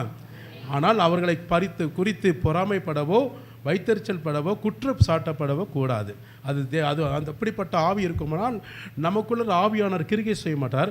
அதற்கு பதிலாக யார் கிரிகை செய்வார் என்று நம்மை நாமளே நிதானித்து நமக்கு ஆண்டு உணர்த்துவார். ஆண்டுடைய நாமத்துக்கு மகிமை உண்டாகட்டும். இப்போ உங்களுக்கு விரோதமாய் பொறாமையும் குற்றமும் சாட்டப்படுகிறவர்கள் மத்தியில் தேவன் என்ன செய்கிறார்னா அவருடைய கண்களுக்கு மத்தியிலே ஆண்டு என்ன செய்வார்னா உயர்த்துவார். எத்தனை பேர் ஆமேன்னு சொல்ல முடியும்? அப்போ உங்களை குற்றம் சாட்டப்படுகிறார்கள், குறை சொல்லுகிறார்கள், உங்கள் உயர்வுக்கு ஆசீர்வாதத்தின் மேன்மைக்கு தடை செய்கிற யாராக இருந்தாலும் அவர்களை கர்த்தர் என்ன செய்வார்னா அவர்களுடைய கண்களுக்கு முன்பாக என்ன செய்வார்னா உயர்த்துவார். எவர்கள் உனக்கு விரோதமாக எழும்புகிறார்களோ அவர்கள் உன் பட்சத்தில் வருவார்கள். எதற்காக வருவார்கள்? மன்னிப்பு கேட்க வருவாங்க, வருத்தத்தை தெரிவிக்க வருவாங்க, இல்லாவிட்டால் உங்களிடத்தில் பெற வேண்டிய நன்மைகளை பெற்றுக்கொள்ள வருவாங்க. அல்லேலூயா சொல்லுவோமா? அதுதான் ஆண்டுடைய சமூகத்தில். அப்போ ஆக இங்கே சில பரிசுத்தவான்களுடைய காரியத்தை குறித்து நம்ம இங்கே பார்க்க போகிற காரியம் என்னென்னா, சத்துருக்கள் மத்தியில் கர்த்தர் யாரையெல்லாம் பரிசுத்தவான்களை உயர்த்தினார் பார்க்குறோம். இப்போது ஒரு யோசேப்பை குறித்து தான் இன்றைக்கு பார்க்குறோம். நம்ம இப்போ அடுத்த செய்திகள்லாம் உங்களுக்கு வேறு யாரெல்லாம் ஆண்டு உயர்த்தினார் என்று பார்க்க, இன்றைக்கு நான் சுருக்கமாக சொல்லப்படுகிற வார்த்தைன்னா யோசேப்போட வாழ்க்கையை குறித்து தான் நம்ம பார்க்குறோம். யோசேப்பினுடைய உயர்த்துவதற்கு காரணமே எதனாலன்னா, கர்த்தர் அவனை ஏன் உயர்த்தினார், எதற்காக உயர்த்தினார் என்ற காரணம் என்னென்னா அவனுடைய பரிசுத்த வாழ்க்கையின் ஜீவியத்தினால, தேவன் மேலே வைத்திருக்கிற நம்பிக்கையின் விசுவாசத்தினாலே. அல்லேலூயா சொல்லுவோமா? அப்போ யோசேப்பை குறித்து நம்ம பார்க்குறோம். யோசேப்போட தகப்பன் யாருன்னா யாக்கோப்பு. சரிங்களா? ஆபிரகாம், ஈசாக்கு, யாக்கோப்பு. யாக்கோப்புக்கு ஆண்டவர் விசேஷத்தை ஒரு பேர் வச்சிருக்காரு. என்ன பேர்னா இஸ்ரவேல் அப்படி சொல்லி வச்சிருப்பாரு இல்லைங்களா? அப்போ யாக்கோப்போட பெற்ற பிள்ளைகள் தான் பார்த்தீங்கன்னா கிட்டத்தட்ட 12 பேர், 12 கோத்திரத்தார்கள் கூட சொல்லலாம். 12 பேரில் ஒருத்தர் தான் யார்? யோசேப்பு பொறுத்தளவுக்கு யோசேப்பு, அதே போல் சிமியோன் 2 பேரும் யாக்கோப்புக்கு ரொம்ப செல்ல பிள்ளைகள். சரிங்களா? பாக்கியெல்லாம் மறுமணி ஆட்டி பிள்ளைகளும் இருக்கலாம்னு நினைக்கிறேன்.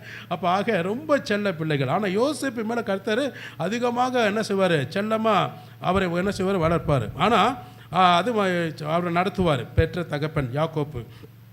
அப்போ யோசேப்போட அந்த பாசத்தின் அடிப்படையில் நடத்தின தகப்பனுடைய விதத்தை பார்த்து 11 சகோதரர்கள் பொறாமைப்பட்டதை குறித்து இப்போ நம்ம பார்க்குறோம். ஆதியாகமம் 37ஆம் அதிகாரத்தை எடுத்துக்கொள்ளுங்க. 1 5 வரைக்கும் பாப்பா வாசிங்க. அதாவது ஆதியாகமம் 37 ஒரே அதிகாரத்தில் தான் இருக்கும். வாசிங்க. ஆதியாகமம் 37. யாக்கோபு தன் தகப்பன் தங்கியிருந்த கானான் தேசத்திலே குடியிருந்தான். யாக்கோப்புடைய சந்ததியின் வரலாறு.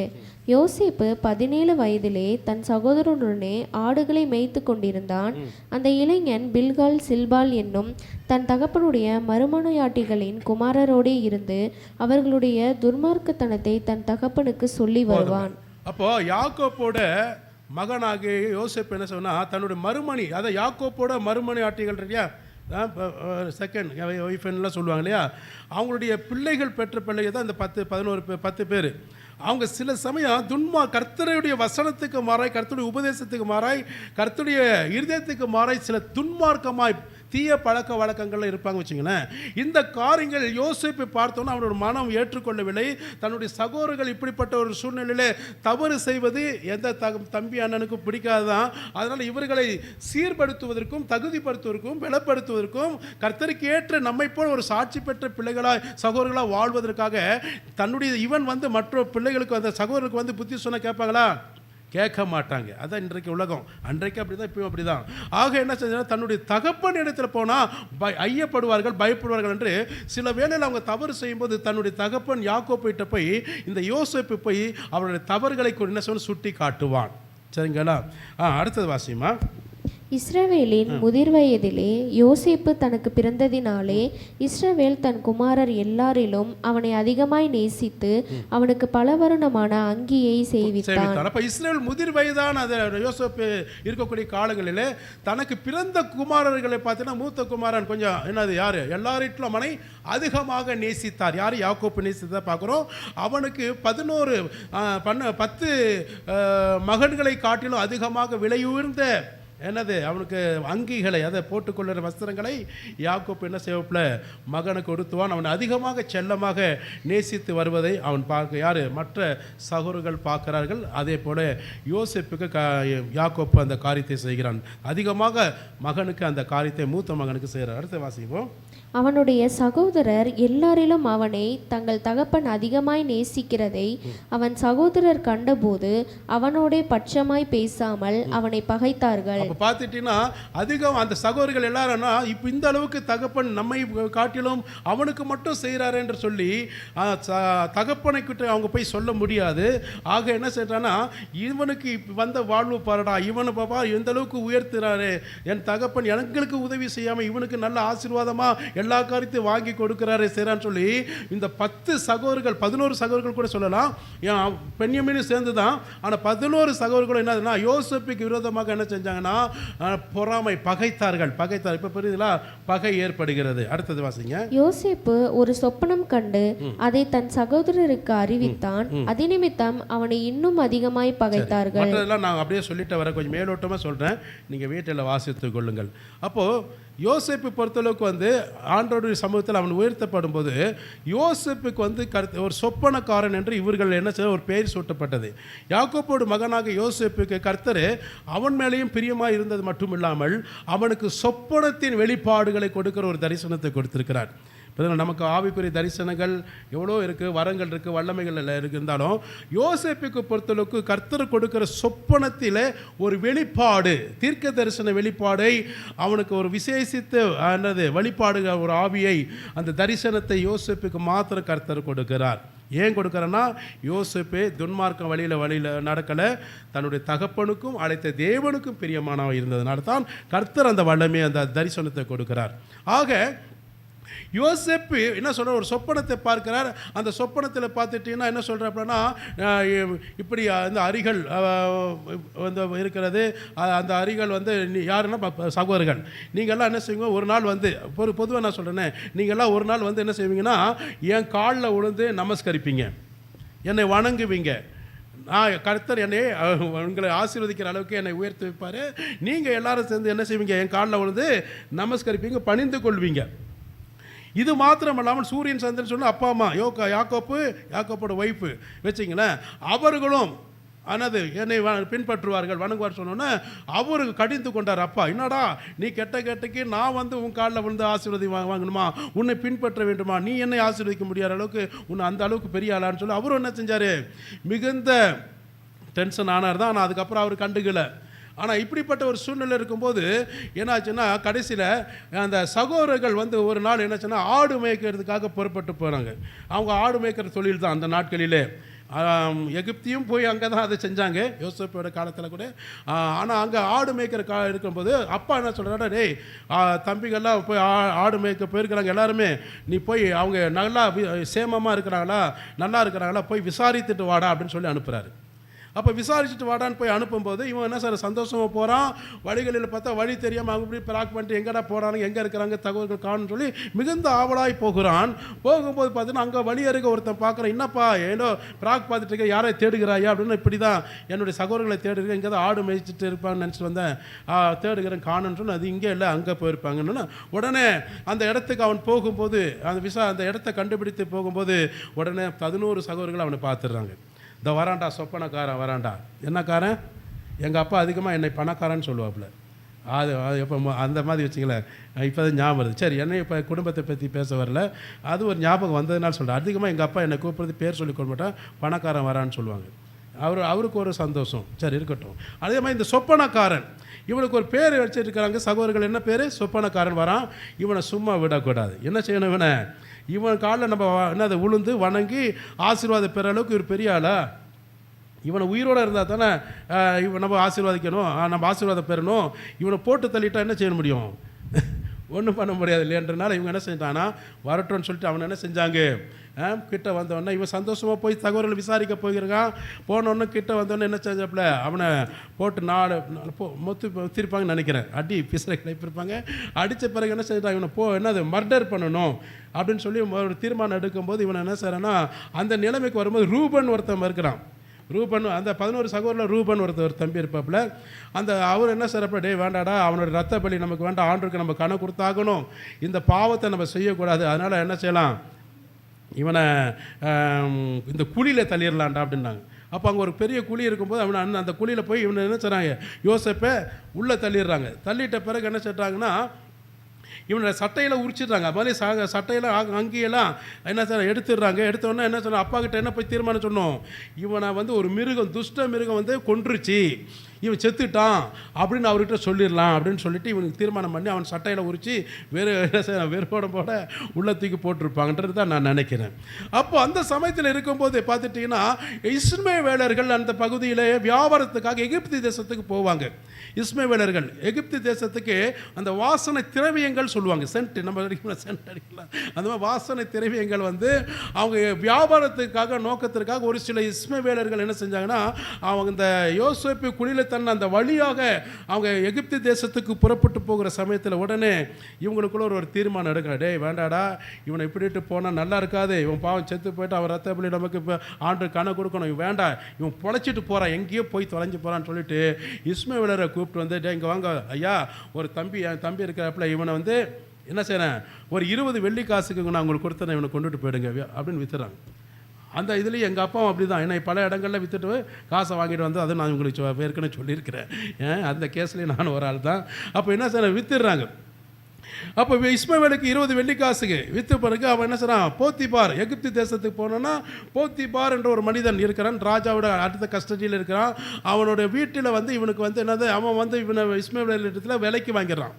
விலைக்கு வாங்கின பின்பாக அந்த அவன் வீட்டுக்கு பணிவிடைக்காரனாக நியமிக்கும் போது அவன் விசேஷித்த தேவ ஆவியை பெற்றுக்கொண்டிருக்கிறான் என்று அந்த போத்திபார் வீட்டில் அந்த எஜமான் பார்த்தோன்னா அவனுக்கு ஒரு விசேஷித்த ஒரு நல்ல ஒரு பொறுப்புள்ள அவனை நம்பி அவன் வீட்டில் ஒரு வேலைக்காரனாக வைக்கிறான். அல்லேலூயா. வேலைக்காரனாக வைக்கும்போது ஒரு சில நாட்கள்,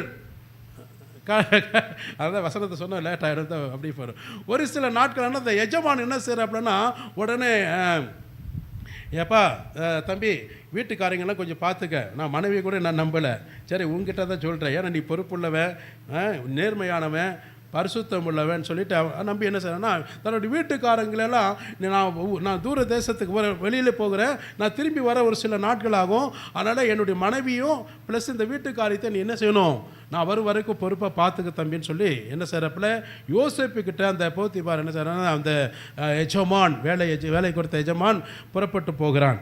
போகும்போது பார்த்துட்டேன்னா ஒரு வேளையை தன்னுடைய மனைவி என்ன செய்யறா, யாழ் இல்லாத சமயத்தில் இவனை என்ன செய்யணும் அதிகமாக இவனை, அதாவது யோசேப்பை பார்த்தா அழகான ஒரு ரூபம் உள்ளவன், பார்ப்பதற்கு நல்ல சௌந்தரியம் உள்ள ஒரு ரூபம் உள்ள ஒரு அழகான தோற்றம் உள்ள ஒரு வாலிபன்.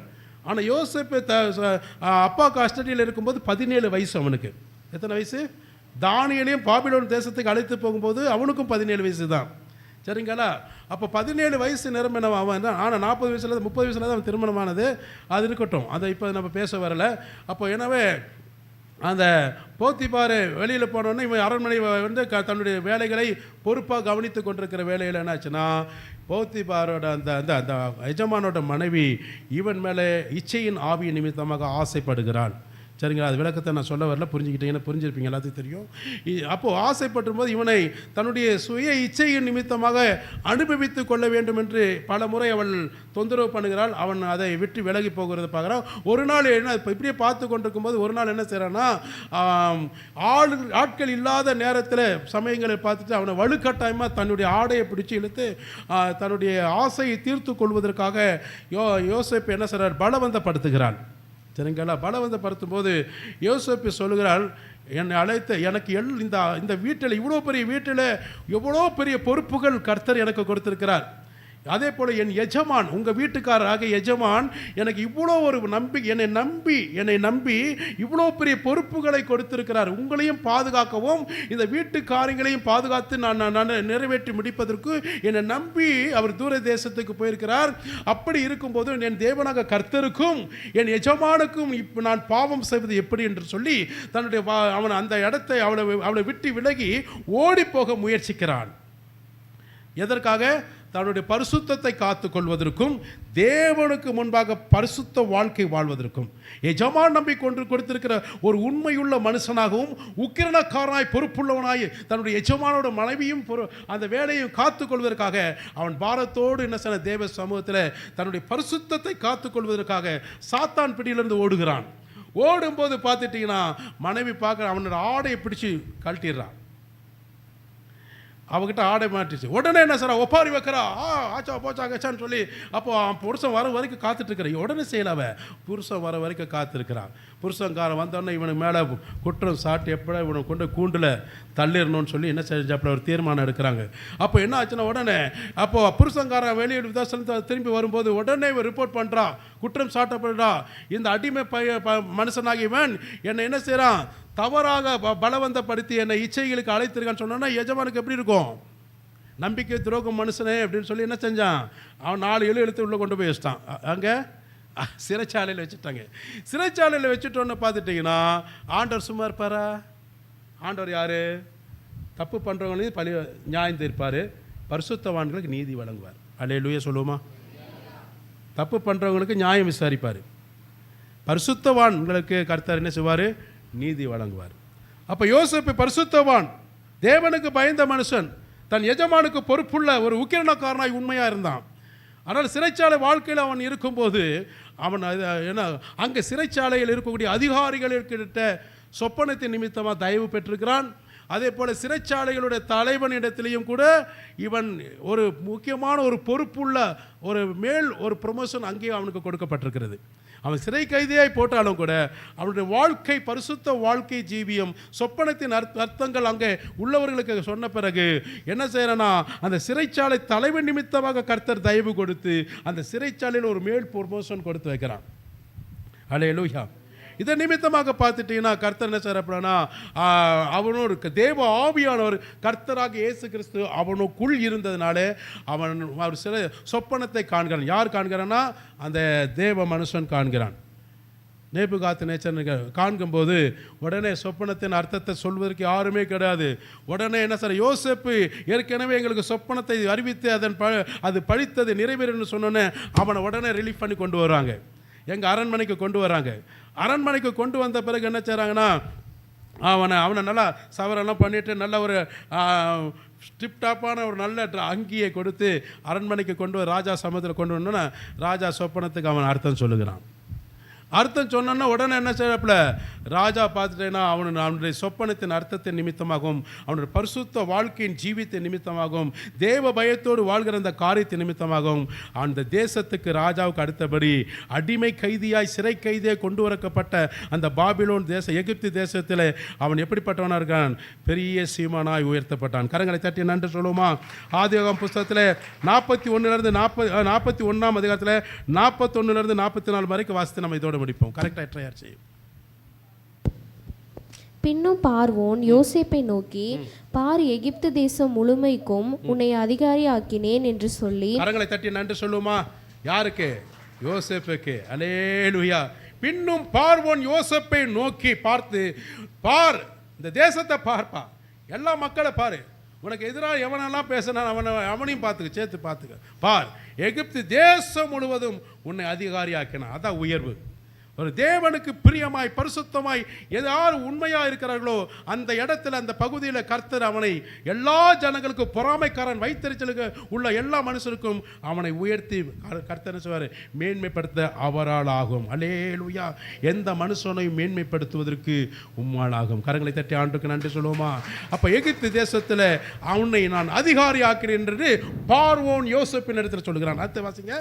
பார்வோன் தன் கையில் போட்டிருந்த தன் முத்திரை அடையாள மோதிரம், ராஜன் போடுகிற அடையாளத்தின் மோதிரத்தை அவன் கரங்களிலே விரல்களிலே போடுகிறான். மோதிரத்தை கழற்றி அதை யோசேப்பின் கையிலே போட்டு மெல்லிய வஸ்திரங்களை அவனுக்கு உடுத்தி பொன் சரப்பணியை அவன் கழுத்திலே தரித்து தன்னுடைய 2ஆம் ரதத்தின் மேல் அவனை ஏற்றி தென்னனிட்டு பணியுங்கள் என்று அவனுக்கு முன்பாக கூறுவித்து. ஆமென், அல்லேலூயா. எல்லா ராஜாவுக்கு உண்டான என்னென்னலாம் அணிகிற அந்த ஆடைகள் இருக்கும் எல்லாம் போட்டு அவனை என்ன சொன்ன, எல்லா ஜனங்களுக்கு தண்டூர் அடிக்கிற மாதிரி சொல்கிறான், கூக்குரல் சொல்கிறான். எல்லா ஜனங்களும் வந்து பாருங்கடா, எல்லாரும் வாங்கடா. இந்த யோசேப்பு சாதாரண ஆள் கிடையாது. இவன் எனக்கு அடுத்த ஸ்தானத்தில் இவனை நான் உயர்த்திருக்கேன். எல்லாரும் தண்டனிட்டு அப்படின்னா தண்டூரா போட்டு என்ன பணிந்து குனிந்து தொழுது கொள்ள வேண்டும், நமஸ்கரிக்க வேண்டும். யாரை? யோசேப்பை. அல்லேலூயா சொல்லுவோமா? எகிப்து தேசத்தின் முழுவதும் அவன் தண்டனை எடுத்து பணிந்து கொள்ளும்படியாக அதிகாரத்தை அவனை அதிகாரியாக்கினான் என்று முழுமையாக பார்க்கிறோம். பின்னும் பார்வோன் யோசேப்பை நோக்கி, நான் பார்வோன், ஆனாலும் எகிப்து தேசத்தில் உள்ளவர்களில் ஒருவனும் உன் உத்தரவில்லாமல் தன் கையையாவது தன் காலையாவது அசைக்க கூடாது என்றான். கரங்களை தட்டி நன்றி சொல்லுமா? நான் ஒரு பொம்மை மாதிரி தான் அப்படி வச்சிங்களேன். நான் ராஜா தான், ஆனால் என்கிட்ட ஒரு விஷயம் கிடையாது. பேருக்கு நான் ராஜா தான், நான் ஆஃப்டர் ஆல் உங்கள் பாஸ்டர் தான் அப்படி கூட வச்சுக்கோமே. ஆஃப்டர் ஆல் நான் யார்? ஒரு மனிதன், பாஸ்டர் தான். ஆனால் நான் என்னால் ஒன்றும் உங்களுக்கு செய்ய முடியாது. ஆனால் எனக்குள் இருக்கக்கூடிய பரிசுத்த ஆவியானவர் உங்களுக்கு செய்வார். அல்லேலூயா. அப்போ நான் உங்களுக்கு போதிக்கவும் வேலை செய்யவும் தான், ஆனால் எல்லாமே நடப்பிக்கிற யார்? அழைத்தவர் இயேசு கிறிஸ்து. அப்போ அந்த ராஜா சொல்கிறாரு, நான் இந்த எகிப்து தேசத்துக்கு அதிகாரியாக இருந்தாலும் சரி, ராஜாவாக இருந்தாலும் என்னக்கிட்ட ஒன்றுமே கிடையாது.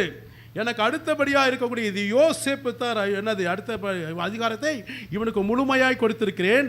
அதனால் நீங்கள் எல்லாரும் கேளுங்க தயவு செய்து. இவனுக்கு நீங்கள் பணிவிடை செய்யவும், இவன் சொல்லுகிற வார்த்தை கேட்கவும், அதே போல் உங்களுக்கு கைகளாவது கால்களையாவது இவனுக்கு விரோதமாக யாராவது எழும்பினீங்கன்னா அவன் உயிரோடு நான் வைக்க மாட்டேன்னு கூட சொல்லியிருக்கிறேன் அவர் இடத்துல. அல்லேலூயா. அப்போ எப்படிப்பட்ட ஒரு அதிகாரம் பார்த்தீங்களா? இனிமேல் நான் கூட சும்மா நானே இருந்தால் கூட இவங்ககிட்ட தான் என்ன சொல்லணும், கேட்கணும்.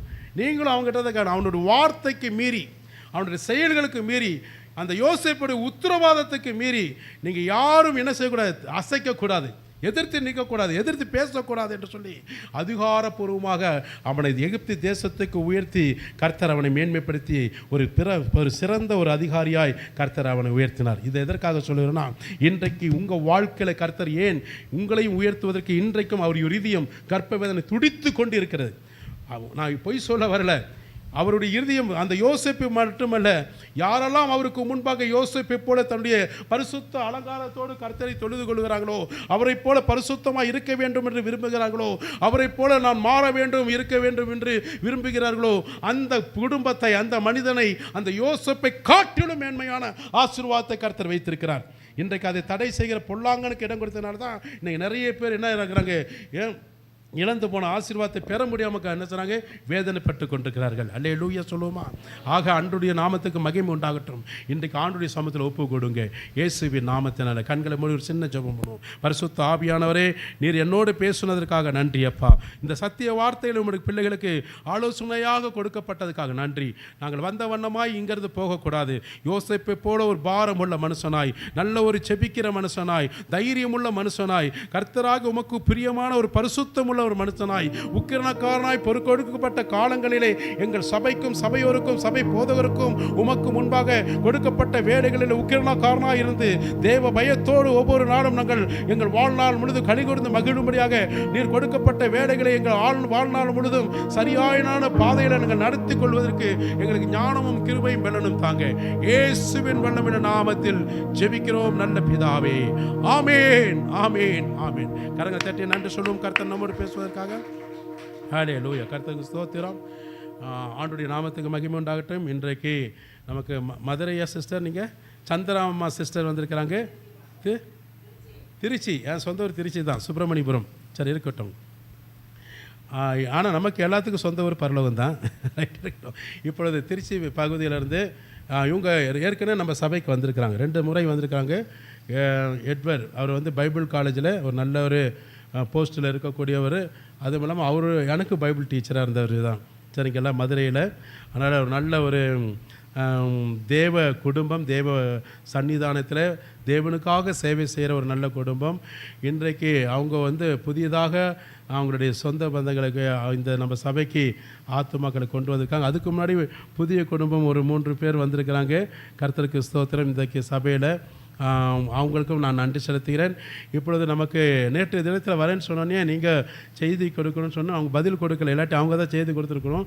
இருந்தாலும் சரி நான் எடுத்துட்டேன், காலையில் கேட்கும்போது நான் கொடுக்குறேன்னு சொன்னாங்க. இன்றைக்கு அவங்க நல்ல சிறப்பு செய்தியை கொண்டு வந்திருக்கிறாங்க. கரங்களை தட்டி அவங்கள வரவேற்போம். சந்திரா சகோதரி பாஸ்டர் அம்மாவுக்கு நன்றி செலுத்துகிறேன். அவங்களை முன்பாக கர்த்தருடைய வார்த்தையை பகிர்ந்து கொள்ள நாங்கள் நன்றி செலுத்துகிறோம்.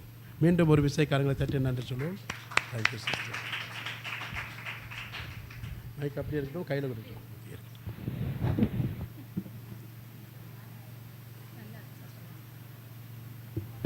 ஹல்லேலூயா. இந்த காலை வேளையிலே உங்கள் மத்தியில் இருக்கும்படியாக கர்த்தர் எனக்கு கொடுத்த இந்த நல்ல வாய்ப்புக்காக என் தேவாதி தேவனை துதிக்கிறேன். மற்றும் இந்த வாய்ப்பை கொடுத்த சபை போதகருக்கும், போதகர் அம்மா, தம்பி, குடும்பம் எல்லாருக்கும் நான் மனதார நன்றி செலுத்துகிறேன். திருச்சபையின் சார்பாக, திருச்சபையின் மக்களாக உங்களுக்கு ஆண்டவராக இயேசு கிறிஸ்து நாமத்தினாலே வாழ்த்துக்களை தெரிவிக்கிறேன். கர்த்தர் உங்களை வாழ்ந்திருக்க பண்ணுவாராக. உங்கள் எல்லைகளை கர்த்தர் விரிவாக்கம் செய்வாராக. உங்கள் சந்ததியை கர்த்தர் மகிமைப்படுத்துவாராக. ஆமென். இப்போது கர்த்தருடைய வார்த்தைக்கு நிறைய கடன் செல்லுவோம். சங்கீத புத்தகம் 55ஆம் சங்கீதம் 1ஆம் வசனத்தை வாசிப்போம். சங்கீதம் 55:1. தேவனே, என் ஜெபத்தை கேட்டருளும், என் விண்ணப்பத்திற்கு மறையாதேயும். தேவனே, என் ஜெபத்தை கேட்டருளும், என் விண்ணப்பத்திற்கு மறைந்திராதேயும். அதே சங்கீத புத்தகம் 66ஆம் சங்கீதம் 19-20 வசனங்களை வாசிப்போம். சங்கீதம் 66, 19, 20. மெய்யாய் தேவன் எனக்கு செவி கொடுத்தார், மெய்யாகவே தேவன் எனக்கு செவி கொடுத்தார், என் ஜெபத்தின் சத்தத்தை கேட்டார். என் ஜெபத்தின் சத்தத்தை கேட்டார், என் ஜெபத்தை தள்ளாமலும், என் ஜெபத்தை தள்ளாமலும், தமது கிருபையை என்னை விட்டு விலக்காமலும், தமது கிருபையை என்னை விட்டு விலக்காமலும் இருந்த தேவனுக்கு ஸ்தோத்திரம் உண்டாவதாக. இருந்த தேவனுக்கு ஸ்தோத்திரம் உண்டாவதாக. ஒரு செகண்ட் நம்ம ஜோமனும். ஏசப்பா, இந்த நல்ல விலைக்காய் ஸ்தோத்திரம், நீர் கொடுத்த நல்ல வார்த்தைக்காக ஸ்தோத்திரம். இந்த வார்த்தையை கத்தாய் பிட்டு தாங்கப்பா. அடிமை மரத்தை நீங்கள் வெளிப்பட ஜெபிக்கிறோம். உங்கள் நல்ல நாமத்தை இந்த வார்த்தை மூலம் மையப்படுத்துவீராக. இயேசுவின் நாமத்தில் பிதாவே, ஆமென். பாருங்கள், நம்ம இந்த வாசித்த அந்த 3 வேத வசனத்திலும் நாம் குறிப்பாக ஒரு பகுதியை ஒரு வார்த்தையை நம்ம புரிந்திருக்கலாம். ஜெபம். இந்த ஜெபம் தான் ஒரு கிறிஸ்தவனுக்கு ஒரு மூச்சை போல. எப்படி நம்ம உயிர் வாழ்வதற்கு நம்ம மூச்சு சுவாசம் அவசியமாக காணப்படுகிறதோ, அதுபோல் ஒரு கிறிஸ்தவனுக்கு ஜெபம் அவசியம். நீங்களாம் ஜெபிக்கல நான் சொல்ல வரல, நீங்களாம் நல்லா ஜெபிக்கிறீங்க பாருங்கள். அப்போது ஜெபம் என்னன்னு சொன்னால், இதில் ஒரு காரியத்தை ஒரு தேவ மனிதன் இப்படி சொல்கிறார். ப்ரோஸ்ட் அப்படிங்கிற தேவ மனிதன் சொல்கிறார், ஜெபம் என்பது அது இயேசுவின் நாமத்தினாலே ஏறெடுக்கப்படுகிற ஒரு ஆராதனை. இயேசுவின் நாமம் அதில். அது மாத்திரம் இல்லை, யாருக்கு அந்த ஆராதனை ஏறெடுக்கப்படுகிறதா? தேவனுக்கு நேராக அந்த ஆராதனை. அது யாருடைய பலத்தினால்னா, பரிசுத்த ஆவியானுடைய பலத்தினால் இந்த ஆராதனை நம்ம என்ன செய்கிறோம்? செலுத்துகிறோம். அப்போ 3 ஆழத்துவம் உள்ள ஒரு தேவனை நம்ம என்ன செய்கிறோம்? ஆராதிக்கிற ஆராதனை தான் ஜெபம். அப்போ இயேசுவின் நாமத்தினாலே பரிசுத்த ஆவியின் வல்லமையோடு நம்ம தேவனுக்கு நேராக ஏறெடுக்கிற ஆராதனை தான் ஜெபம். அப்போ ஜெபம் என்பது ஒரு ஆராதனை. புரிஞ்சுக்கிட்டீங்களா? அப்போ யாரெல்லாம் அதில் இன்வால்வ் ஆகிறா? பரிசுத்த ஆவியானவர், இயேசு ராஜா, தேவன் பிதாவாகிய தேவன், குமார இயேசு கிறிஸ்து, பரிசுத்த ஆவியானவருக்கே தேற்றரவாளன். இப்படி இந்த தேவமணின்னு சொல்கிறார். அப்போ நம்ம எல்லாரும் ஜெபிக்கிறோம். ஜெபம் நம்ம சிம்பிளாக சொல்ல போனால், ஜெபம் என்பது ஏசப்பாவோடு பேசுகிறது. இதில் எந்த கஷ்டம் இருக்குதா? இல்லைல்ல. அப்போ ஜெபம்னா ஏசப்பாட்ட பேசுகிறது பாருங்கள். அப்போ நம்ம எல்லாம் ஜெபிக்கிறோம். ஆனால் இன்னும் நம்ம என்ன செய்யணும்? நம்முடைய சொந்த வாழ்க்கைக்காக மாத்திரமல்ல, திருச்சபைக்காக அதிகமாக ஜெபிக்கணும். நம்ம சபை எவ்வளோ நெருக்கத்தின் மத்தியில் இந்த சபை என்ன செஞ்சது? கடந்து வந்து கொண்டிருக்கு. அப்படி தானே? இப்போ பாச சொன்னாங்க, இவ்வளோ ஒரு பெரிய ப்ராஜெக்டை வச்சுருக்காங்க. அதற்கெல்லாம் நீங்கள் கோஆப்ரேட் கொடுக்குறீங்க, பண்ணுறீங்க, ஒத்துழைப்பு கொடுக்குறீங்க. இன்னும் உங்களுடைய மேலான ஒத்துழைப்பு. அதற்கு முன்பாக உங்கள் ஜெபம் மிகவும் அவசியம். நீங்கள் ஜெபிக்கும் போது கர்த்தர் உங்கள் கரங்களை வலுப்படுத்துவார். கர்த்தர் உங்கள் இல்லைகளை விரிவாக்கம் செய்வார். உங்கள் கையில் பணம் இருந்தால் பாஸ்டர் கையில் தாராளமாக அள்ளி கொடுப்பீங்க. அப்படி தானே? அப்போ ஜெபத்தினாலே இந்த காரியம் வாய்க்கும். ஆண்டவர் நம்மை எதற்காக சார்ந்திருக்கன்னு நாம் அவரிடத்தில் கேட்க வேண்டும் என்று ஆண்டவர் நம்மிடத்தில் எதிர்பார்க்கிறார். கேளுங்கள், அப்பொழுது உங்களுக்கு சந்தோஷம் நிறைவாக இருக்கும்படி பெற்றுக்கொள்வீர்கள் என்று ஆண்டோடைய வார்த்தை நமக்கு வருகிறது. பாருங்கள், இந்த ஜெபத்துக்கு சில காரியங்கள் என்னது நமக்கு தடையாக இருக்குது. என்னலாம் அப்படின்னு சொன்னால் ஒரு 3 காரியங்களை பார்க்குறோம். நம்ம ஜெபிக்கிறோம், ஆனாலும் இன்னும் நாம் விரும்பும் நன்மை நமக்கு வரலை. 3 காரியங்கள் வேதத்தின் அடிப்படையில் நான் உங்களுக்கு சொல்ல விரும்புகிறேன். முதலாவது, யாக்கோபு எழுதின நிருபம் 1ஆம் அதிகாரம் 6, 7, 8 வசனங்களை நாம் வாசிப்போம். யாக்கோபு எழுதின நிருபம் 1ஆம் அதிகாரம் 6, 7, 8. ஆனாலும் அவன் எவ்வளவாகிலும் சந்தேகப்படாமல் விசுவாசத்தோடே கேட்க கடவன். சந்தேகப்படுகிறவன் காற்றினால் அடிபட்டு அலைகிற கடலின் அலைக்கு ஒப்பாயிருக்கிறான். அப்படிப்பட்ட மனுஷன் தான் கர்த்தரிடத்தில் எதையாகிலும் பெறலாம் என்று நினையாதிருப்பானாக. இருமனம் உள்ளவன் தன் வழிகளில் எல்லாம் நிலையற்றவனாய் இருக்கிறான். இதில் நம்ம ஒரு வார்த்தையை நம்ம பார்க்கலாம், அவ்விசுவாசம். நம்ம எல்லாரும் விசுவாசிகள், அப்படி தானே? எல்லாருக்கும் நமக்கு ஒரு பேர் இருக்குது, நம்ம விசுவாசிகள். முழு நேர ஊழியத்தில் இருந்தாலும் சரி, பகுதி நேரமாக ஊழியம் செய்தாலும் நம்ம எல்லாரும் ஆண்டோடைய பார்வையில் விசுவாசிகள். ஏன்னா ஆண்டவரை விசுவாசிக்கிறோம், நம்புகிறோம். அதனால தான் நம்ம பேர் விசுவாசி. பாருங்கள், அவ்விசுவாசம் என்பது அதுக்கு எதிர்மறையான ஒரு பதம், ஒரு வார்த்தை, அப்படி தானே? அவ்விசுவாசம்னா நம்பாத தன்மை. அப்போ நம்பாத தன்மை, ஏசப்பாவை நம்பவே இல்லை, அப்படி நமக்கு எப்படி நன்மை கிடைக்கும்? அப்போ நம்ம என்ன செய்யணும்? அவ்விசுவாசம் எல்லாருக்குள்ளே வரும். சில இப்போ நான் சொல்ல, இவ்வளோ ப்ராஜெக்ட் 18 லட்சம் பாச சொன்னாங்க. ஒருவேளை நீங்கள் நினைக்கலாம், பாச தேவையில்லாமல் இவ்வளோ பெரிய ப்ராஜெக்டை போட்டாரோ, கொஞ்சம் சிம்பிளாக போட்டிருக்கலாமே, அப்படி ஒரு எண்ணம் கூட என்ன செய்யலாம், வரலாம். கையில் காசு இல்லையே, பாஸ்டர் நம்மகிட்டலாம் கன்சல்ட் பண்ணாமல் செஞ்சுட்டாங்களோ அப்படின்னு நினைக்கலாம். இல்லை, ஆண்டவர் பாஸ்டர் உள்ளத்தில் ஒரு விருப்பத்தை போட்டார் என்றால் அதை அவர் செய்ய வல்லவர். தேவரீர் சகலவற்றையும் செய்ய வல்லவர். அவர் செய்ய நினைத்தது ஒன்றும் தடைபடாது. அப்போ ஆண்டவர் யாரை கொண்டு செய்வார்? வெள்ளைக்கார மனம்லாம் நமக்கு தேவையில்லை, வராது. சாவனத்துக்கே நிப்பாட்டிட்டாங்க. பைபிள் காலேஜுக்கு ஒரு காலம் நிறைய பணம் வந்து தான், அந்த பணத்தை வச்சு தான் வேதாகம கல்லூரி ஆசிரியர்களுக்கு காணிக்கையே கொடுத்தாங்களா, மாத காணிக்கை. ஆனால் இப்போ ஒரு பைசா கூட வரல. சாபனத்தில் அநேகருக்கு, ஒரு சிலருக்கு வேணால் வரலாம் தனிப்பட்ட முறையில். ஆனால் நம்ம சொல்லுவாங்க, இதெல்லாம் வெள்ளைக்காரங்க சபை, வெள்ளைக்காரன் அள்ளி கொடுக்குறான், பாஸ்டர் சும்மா சொல்கிறாங்க. இது நான் உங்களை சொல்லலை, நாங்கள் மதுரையில் எங்கள் பாஸ்டர் பைபிள் காலேஜை டீச் பண்ணும்போது மதுரையில் அண்ணா நகர் என்ற பகுதியில் நாங்கள் ஒரு ஆரம்ப ஊழியம் செய்தோம், வைனரி மினிஸ்ட்ரி. 2006லேருந்து 2013 வரைக்கும் செய்யும்போது நாங்கள் அங்கே அந்த ஆரம்ப ஊழியம் எதுவும் ஃப்ரம் நத்திங், எதுவுமே கிடையாது. நாங்கள் அங்கே செய்யும்போது ஒரு வீட்டில் முதல்ல ஒரு வீட்டில் ஆரம்பித்தோம். ஒரு விசுவாசின்னு சொல்ல முடியாது, ஒரு சிஎஸ்ஐ கிறிஸ்தவங்க வீடு. பின்னாட்கள் அவங்க அக்கா வந்தாங்க, அவங்க அக்கா பெந்தேகோஸ்தே தேனியிலேருந்து வந்தாங்க, அவங்க வீடை திறந்து கொடுத்தாங்க. அப்புறம் அதுலேருந்து நாங்கள் வீடை மாதிரி பைபிள் காலேஜ் பக்கத்துலேருந்து அந்த பக்கம் அந்த ஏரியாவுக்கு போனோம். ஒரு பெரிய ஹால் உள்ள வீடை வாடகைக்கு எடுத்தோம். அங்கே இருந்து ஒரு ஒரு ஒரு கிறிஸ்தவ பள்ளிக்கூடத்தில் எங்களுக்கு வாடகைக்கு அந்த கட்டணம் கிடைத்தது. இப்படியா நாங்கள் ஷிஃப்ட் பண்ணிட்டு போயிட்டே இருந்தோம். நான் என்ன சொல்ல வரேன்னா பாருங்கள், அப்போ அந்த நாட்களில் ரொம்ப கடினம், அதாவது ஊழியம் செய்கிறது ரொம்ப கடினம். ஏன்னா நிறைய சபைகள், பெந்தேகோஸ்தே சபைகளை சுற்றி இருக்குது. அப்போ இது அவசியமா இந்த இடத்துல அப்படிலாம் ஒரு கேள்விக்குறி வந்தது. ஆனால் பாருங்கள், அந்த இடத்துல கத்தரை ஒரு 6 வருட காலங்கள் ஊழியம் செய்ய கத்தர் உதவி செய்தார். பாஸ்டர் ஃபுல் டைமாக பைபிள் காலேஜ் டீச்சர். நான் ஒரு ஆசிரியை, ஆனாலும் நான் ஒரு 10 வருஷம் ப்ரைவேட் ஸ்கூலில் ஒர்க் பண்ணேன். நம்ம ஏஜ் ஸ்கூலில் தான் ஒர்க் பண்ணேன். பிறகு ஆண்டோடைய பெரிதான கிருபையினால் ஒரு பொருத்தனையோடு அந்த வேலையை முடித்து விட்டு ஒரு நல்ல கவர்மெண்ட் ஸ்கூலில் வாய்ப்பு இருந்தது. அப்போல்லாம் 83லலாம் அரசாங்க பள்ளிக்கூடத்தில் வேலை மாதிரி டெட்டெல்லாம் கிடையாது, ஒரு எக்ஸாம் கிடையாது, டைரக்ட் அப்பாயின்மெண்ட் தான். எம்ப்ளாய்மெண்ட்டில் ரிஜிஸ்டர் பண்ணணும், 1 or 2 இயர்ஸில் நமக்கு அப்பாயின்மெண்ட் கொடுத்துருவாங்க. அப்படிப்பட்ட காலகட்டத்தில் நான் பிஎட் முடித்திருந்தேன். எல்லா வாய்ப்புகள் வசதிகள் இருந்தது.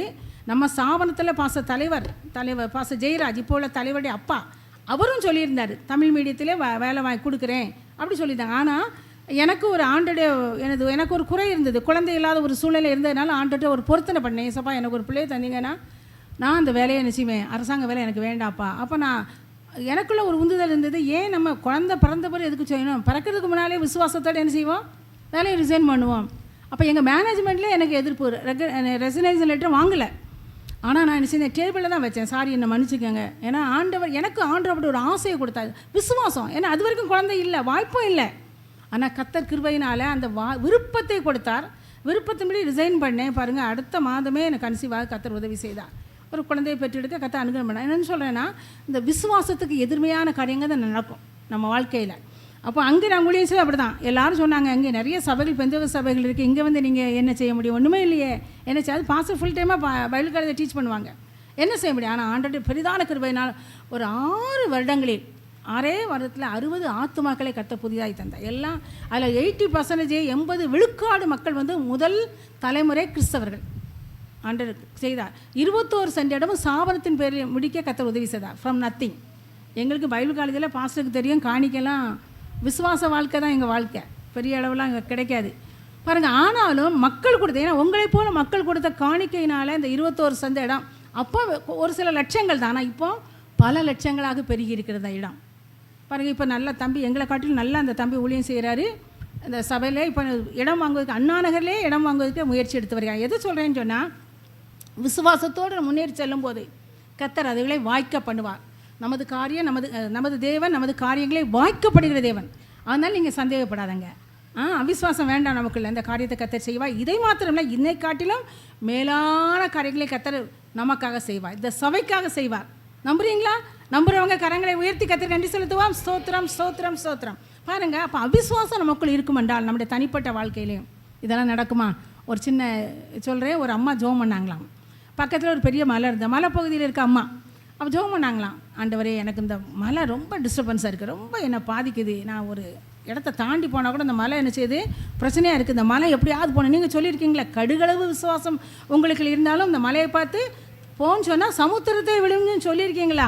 அப்படியே கிளைம் பண்ணி ஆண்டோட வார்த்தையே என்ன செஞ்சாங்க, ஜெபம் பண்ணாங்களாம். ஒன்றுமே நடக்கலை. ராத்திரி முழுசும் ஜெபம் பண்ணிட்டு வந்து பார்க்காங்க, மலை அப்படியே தான் நிற்கிது. அப்போ அந்த மாதிரி சொன்னாங்களே, எனக்கு அப்போவே தெரியும் இந்த மலைலாம் எப்படி போகும், ஆண்டவர் எழுதி வச்சுருக்காரு. ஆனால் நான் நினச்சேன், அப்போ இந்த விசுவாசம் தான் கல் எப்படி போகும்? பாருங்கள், அப்போ விசுவாசம் என்பது அது காணக்கூடாததே நம்புறது, நம்புறது இல்லை. அதை காணவே முடியாது, விசுவாசிக்க முடியாத காரியம், நம்பவே முடியாத காரியம், அதை நம்புறது தான் விசுவாசம். அப்போ நம்ம விசுவாசம் எப்படி இருக்குது? நம்ம நம்புகிறோமா? நம்மளோட தனிப்பட்ட வழியில் நம்முடைய பிள்ளைகளுக்காக, நம்முடைய சந்ததிக்காக நீங்கள் எடுக்கிற ஜெபங்கள் விசுவாசத்தோடு நீங்கள் ஜெபிக்கணும். ஆண்டவரே, என் பிள்ளை இப்போ ரட்சிக்கப்படலை, என் தம்பி அண்ணன் தம்பி இப்போ ரட்சிக்கப்படலை, எங்கள் அம்மா அப்பா ரட்சிக்கப்படலை, என்னோட பிள்ளைகள் ரட்சிக்கப்படலை, ஆனாலும் நான் உண்மை நம்புகிறேன் ஆண்டவரே. ஏன்னா நீங்கள் சொல்லியிருக்கீங்க, நானும் என் வீட்டாரும் என்றால் கர்த்தரை மட்டுமே சேவிப்போம் என்று யோசுவா சொன்னார். நம்புறீங்களா? நம்புறவங்க விசுவாசத்தோடு கரங்களை வைத்து கர்த்தருக்கு மகிமை செலுத்துங்கள். ஹல்லேலூயா. கர்த்தர் ரட்சிக்கிறவர். கர்த்தர் ரட்சிக்கக்கூடாதபடி கர்த்தருடைய கரம் குறுகி போய்விடவில்லை, கேட்கக்கூடாதபடி கர்த்தருடைய செவி மந்தமாகவில்லை. ரட்சிப்பு கர்த்தருடையது. அதனால் விசுவாசத்தோடு நாம் ஜெபிக்கும்போது கர்த்தர் ஏற்ற வழியிலே நம்முடைய சந்ததியை ரட்சிப்பார். ரெண்டாவதாக, ஜெபம் எதெல்லாம் நம்ம ஜெபத்தை தடை செய்யுதுன்னா, அடுத்த காரியம் அக்கிரம சிந்தை. சங்கீதம் 66:18 வாசிப்போமா? சங்கீதத்தின் புத்தகம் 66:18. சங்கீதம் 66:18. என் இருதயத்தில் அக்கிரம சிந்தை கொண்டிருந்தேனானால் ஆண்டவர் எனக்கு செவி கொடுக்க மாட்டார். அப்போ நம்ம உள்ளம் பியூராக இருக்கணும், பரிசுத்தமாக இருக்கணும். நம்ம மனசில் கூட நம்ம மற்றவங்களுக்கு தீங்கு நினைக்கக்கூடாது. கெட்டு போட்டும் வீணாக போட்டோம் அப்படின்னு சொல்லி நினைக்கக்கூடாது. அக்கிரம சிந்தையோடு நாம் ஜெபம் பண்ணால் அந்த ஜெபத்தை ஆண்டவர் கேட்க மாட்டார். அப்போ நம்ம சிந்தை எப்படி இருக்கணும்? பரிசுத்தமாக இருக்கணும். நம்முடைய எண்ணங்கள், நம்முடைய பார்வை பரிசுத்தமாக இருக்கணும். நம்முடைய நடக்குகள், நம்முடைய நடைமுறை பாவனைகள், நம்மளை பார்க்குறவங்க இயேசுவை பார்க்கணும். நாம் நடமாடும் இயேசுவாக காணப்பட முடியாது. ஆணோ பெண்ணோ யாரை பார்த்தா இவங்க கிறிஸ்தவங்க, இவங்க பொய் சொல்ல மாட்டாங்க, இவங்க கிறிஸ்தவங்க, இவங்க வம்புக்கு போக மாட்டாங்க, இவங்க கிறிஸ்தவங்க, இவங்க இந்த காரியத்தை செய்திருக்க மாட்டாங்கங்க சாட்சி நமக்கு வேணும். கர்த்தர் அதை நம்மிடத்தில் எதிர்பார்க்கிறார். ஏன்னா நம்ம வாழுகிற இந்த உலகம் நம்மை சுற்றிலும் மாசுக்கள், பாவம் சூழ்ந்திருக்கிறது. நம்ம கண்களால் கரைபட முடியும், சிந்தனையினால் கரைபட முடியும், வார்த்தையினால் கரைபட முடியும். நடக்க எல்லாமே நம்ம வேலை செய்கிற இடத்துல நம்மளை சுற்றி அக்கிரமக்காரர்கள் தான் இருக்கிறாங்க, நம்மளை சுற்றி பாவிகள் தான் இருக்கிறாங்க, துன்மார்க்கர் தான் இருக்கிறாங்க. ஆனால் அவர்கள் மத்தியிலே நம்மை ஒரு யோசேப்பை போல, நம்ம தியானித்தோம்ல, பாச சொன்னாங்களே, யோசேப்பை போல தான் கர்த்தர் நம்ம அழைத்திருக்கிறார். ஒரு பசுத்தவான் யோசேப்பு பாருங்கள். அதனால தான் அந்த யோசேப்புக்காக இத்தனை அதிகாரங்கள் ஆதியாகம புத்தகத்தில் ஆண்டவர் பரிசுத்த ஆவியானவர் அதை அந்த அந்த அந்த அதிகாரங்களை ஒதுக்கி வைத்திருக்கிறார். 13 அதிகாரங்கள் இந்த பரிசுத்தவான் யோசேப்புக்காக. பாருங்கள், அதாவது தன் சகோதரர்களால் என்ன செஞ்சான், அவன் செத்து தொலையட்டுன்னு சொல்லி அப்படிப்பட்ட ஒப்பு கொடுக்கப்பட்டவன். ஆனால் ஆண்டவர் அந்த பார்வோனுக்கு அடுத்தபடியாக பிரதம மந்திரி என்ற ரீதியிலே கர்த்தர் அவனை உயர்த்தினான். பரிசுத்தம், சிந்தையிலே பரிசுத்தம். நினச்சிருந்தா போட்டு தள்ளியிருக்கலாம். அவங்க அண்ணன்மார் வந்து விழுந்தாங்கல்ல, காலில் விழுந்து விழும்போது சொல்லுங்கள், இல்லை நீங்கள் என்ன பண்ணீங்க, நீங்கள் நான் ஒரு சொப்பனங்கட்டு சொன்னதுக்கே, நீங்கள் அப்பாட்ட சொன்னதுக்கு என்னவா சொப்பனக்காரன் சொன்னீங்க, என் ட்ரெஸ்ஸெல்லாம் எங்கள் அப்பா அழகாக செஞ்சு கொடுத்த ட்ரெஸ்ஸை கிழித்து எடுத்து அந்த ஆட்டு ரத்தத்தில் தோய்த்து எங்கள் அப்பாட்ட கொண்டு நீங்கள் சொன்னீங்களா, நம்ம அப்பாட்ட போய் இவன் செத்துட்டான்னு சொன்னீங்களப்பா, இப்போ சாப்பாட்டுக்கு வழி இல்லாமல், கஞ்சுக்கு வழி இல்லாமல் என்கிட்ட வந்து இன்றைக்கி எங்கள் காலில் வந்து விழுறீங்களா, போங்கடான்னு சொல்லி அப்படி சொல்லி நினைத்தால் செய்திருக்கலாம், பழி வாங்கியிருக்கலாம். அந்த இடத்துல கர்த்தர் உயர்த்தி இருந்தால். ஆனால் அப்படி சொல்லலைங்க, அக்கிரம சிந்தை அவரிடத்துல இல்லை. ஆண்டவர் செஞ்சார். அவர் அந்த யோசேப்பு தன்னுடைய பிரதர்களை அந்த சகோதரர்களை அரவணைத்தன்னு செஞ்சார். அவங்க பார்வோன்ட்டு அவங்க அம்மா அப்பா அந்த யாக்கோபு பாருங்கள், அந்த பிள்ளைகள் எல்லாரும் என்ன செஞ்சாங்க, கிட்டத்தட்ட வந்து எகிப்து தேசத்திலே வாழும்படியான ஒரு வாய்ப்பை யோசேப்பு மூலம் கர்த்தர்களுக்கு கொடுத்தார். அப்போ அக்கிரம சிந்தை இல்லை. அதே போல் யோசேப்பை போல வாழ கர்த்தர் நம்ம அழைத்திருக்கிறார். மூன்றாவதாக ஒரு காரியம், ஜெபத்திற்கு தடை பண்ணுகிற காரியம், தகாத விதமாய் விண்ணப்பம் பண்ணுதல். யாக்கோபு 4, அதே யாக்கோபு எழுதின நிருபம் 4ஆம் அதிகாரம் 3ஆம் வசனத்தை வாசிப்போம். யாக்கோபு 4:3, 4ஆம் அதிகாரம் 3ஆம் வசனம்.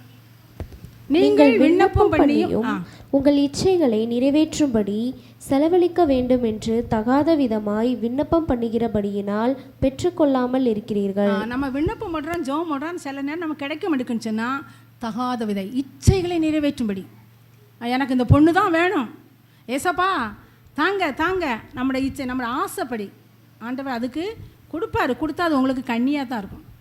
இல்லை இந்த பையன்தான் எனக்கு வேணும், நீங்கள் கட்டாயம் தரணும் அப்படின்னு நம்மளா ஒன்று மனதில் தேவ சித்தம் இல்லாதபடி ஒன்றை நாம் கேட்டால் ஏசப்பா தருவாங்க.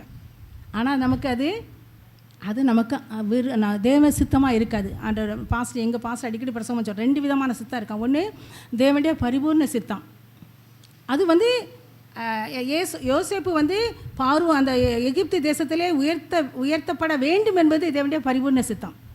பார்வோனுக்கு அடுத்தபடியாக பார்வோன் வந்து பவர்லெஸ் போர்ஸ் தான், அவருக்கு பதவியில் தான் ஐயா பெரிய ஆள். இப்போ நம்ம ஜனாதிபதி இருக்காங்கல்ல, அம்மா ஜனாதிபதி தான் இந்திய குடிமகள், முதல் குடிமகன் அம்மா லேடியாக இருக்கிறதுனால குடிமகள்னு நம்ம சொல்கிறோம்.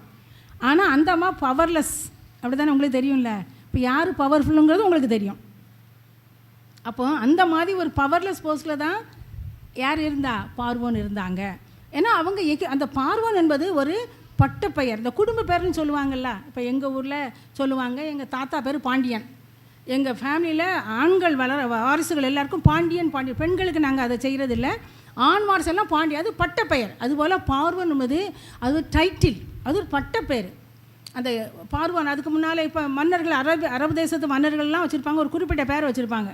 அதுக்கு முன்னால் அவங்க பேர் அதெல்லாம் ஒரு 7-8 பேர் வந்து தான் ஒரு மன்னருடைய பேர் வரும். அப்போ அவங்க டைட்டில் குடும்ப பெயர். அப்படி பார்வன் என்பது குடும்ப பெயர்.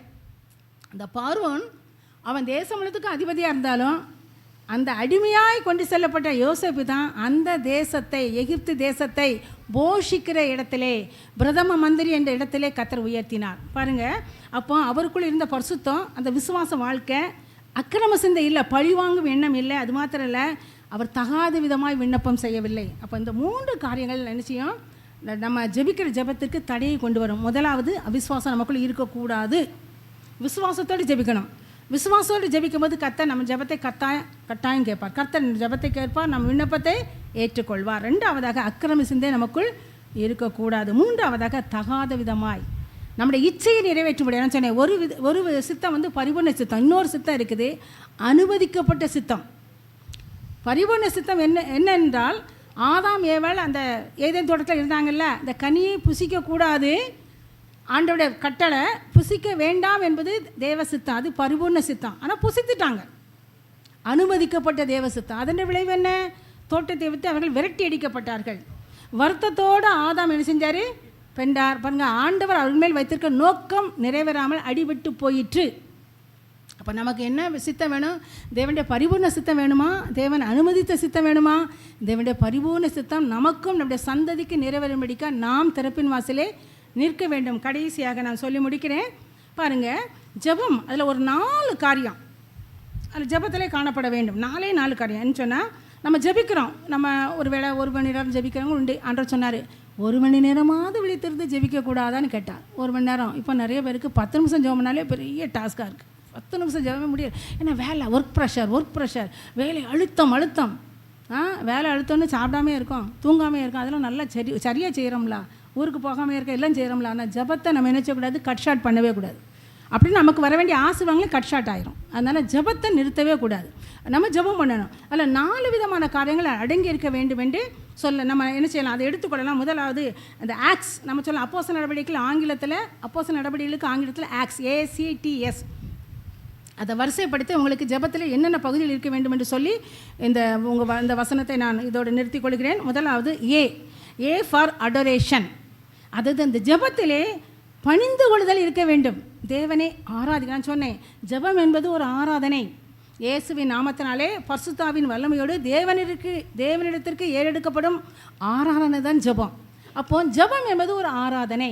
முதல் ஆராதனை சொன்னால் அடரேஷன், தேவனை நாம் பணிந்து கொள்ள வேண்டும். ஜெபத்திலே கர்த்தரை பணிந்து கொள்ள வேண்டிய எத்தனையோ ஆராதனை பாடல் இருக்குது. நம்ம தனிப்பட்ட முறையில் ஒரு 40 நிமிஷம் ஜெபம்னு வச்சுக்கோங்களேன், அல்ல 10 நிமிஷம் எதுக்கு சொன்னால் ஏசப்பாவை துதிக்கிற துதி நிறைந்த பாடல்களை பாடி நம்ம ஆராதிக்கலாம். இல்லை அவருடைய வார்த்தைகளை, அவருடைய குணாதிசயங்களை, அவருடைய பண்புகளை, இயேசு நல்லவர், வல்லவர், பரிசுத்தர், ஜீவனுள்ள தேவன், உயிரை காத்தவர், என்னை பாதுகாத்தவர், என்னை தெரிந்து கொள்ள, இப்படி எத்தனையோ வார்த்தைகள். உங்கள் சொந்த வார்த்தையை பயன்படுத்துங்க, வேதத்தின் அடிப்படையில் உள்ள வார்த்தைகளை பயன்படுத்தி ஏசப்பாவை ஆராதிக்கணும். பாடல் பாடியும் ஏசப்பாவை ஆராதிக்கணும். இதுக்கு ஆதாரமாக சங்கீதம் 95:6 வாசிப்போம். சங்கீத புத்தகம், பாடல்களின் தொகுப்பு சங்கீதம், அந்த சங்கீதம் 95:6. சங்கீதம் 95:6. நம்மை உண்டாக்கின கர்த்தருக்கு முன்பாக பணிந்து குனிந்து, பாருங்க, நம்மை உண்டாக்கின கர்த்தருக்கு முன்பாக நாம் பணிந்து குனிந்து முழங்கால் படியிட கடவோம் வாருங்கள். அப்போ நம்ம பணிந்து குனிந்து முழங்கால் படியிட்டும் ஏசப்பாவை ஆராதிக்கலாம். எல்லாம் முடியலை, எனக்கெல்லாம் முட்டு வலி, கீழே உட்கார முடியாது. அப்போ அப்படின்னா உட்கார்ந்தா ஏசப்பா ஜெபத்தை கேட்க மாட்டாங்களா? அப்படிலாம் கிடையாது. ஒரு பரிசுத்தம் வந்திருக்காங்க எங்கள் திருநெல்வேலியில், பாஸ்டர் ரத்தனபால், நமக்கு பைபிள் காலேஜில் படித்தவங்க. இப்போ ஒரு பெரிய ஸ்தாபனம் வச்சுருக்காங்க. நான் நினைக்கிறேன் ஒரு 8000 அதிகமான ஆத்துமாக்கள் அங்கே இருக்காங்க. பாஸ்டர் ஒரு பேட்டியில் சொன்னாங்க, ஒரு கிறிஸ்தவர், ஒரு விசுவாசி ஒரு பேட்டி கொடுக்க, ஐயா உங்கள் வாழ்க்கையின் உங்கள் ஊழியத்தின் வெற்றியின் ரகசியம் என்ன? அப்போ சொன்னார், எப்பவும் ஜெபம் பண்ணிகிட்டே இருப்பார். அப்போ அந்த கேட்ட நெறியாளருக்கு ஒரு டவுட்டு, அது எப்படி 24x7 எப்படி ஜெபம் பண்ண முடியும்? நீங்கள் சாப்பிடுவீங்க தானே, படுப்பீங்க தானே, ட்ராவல் பண்ணுவீங்க தானே. அவர் வெளிநாடுகளுக்கெல்லாம் சர்வசாதாரணமாக அமெரிக்கா, ஆஸ்திரேலியா, வெஸ்டர்ன் கண்ட்ரீஸ்க்கெலாம் ரொம்ப சர்வசாதாரணமாக போவார்.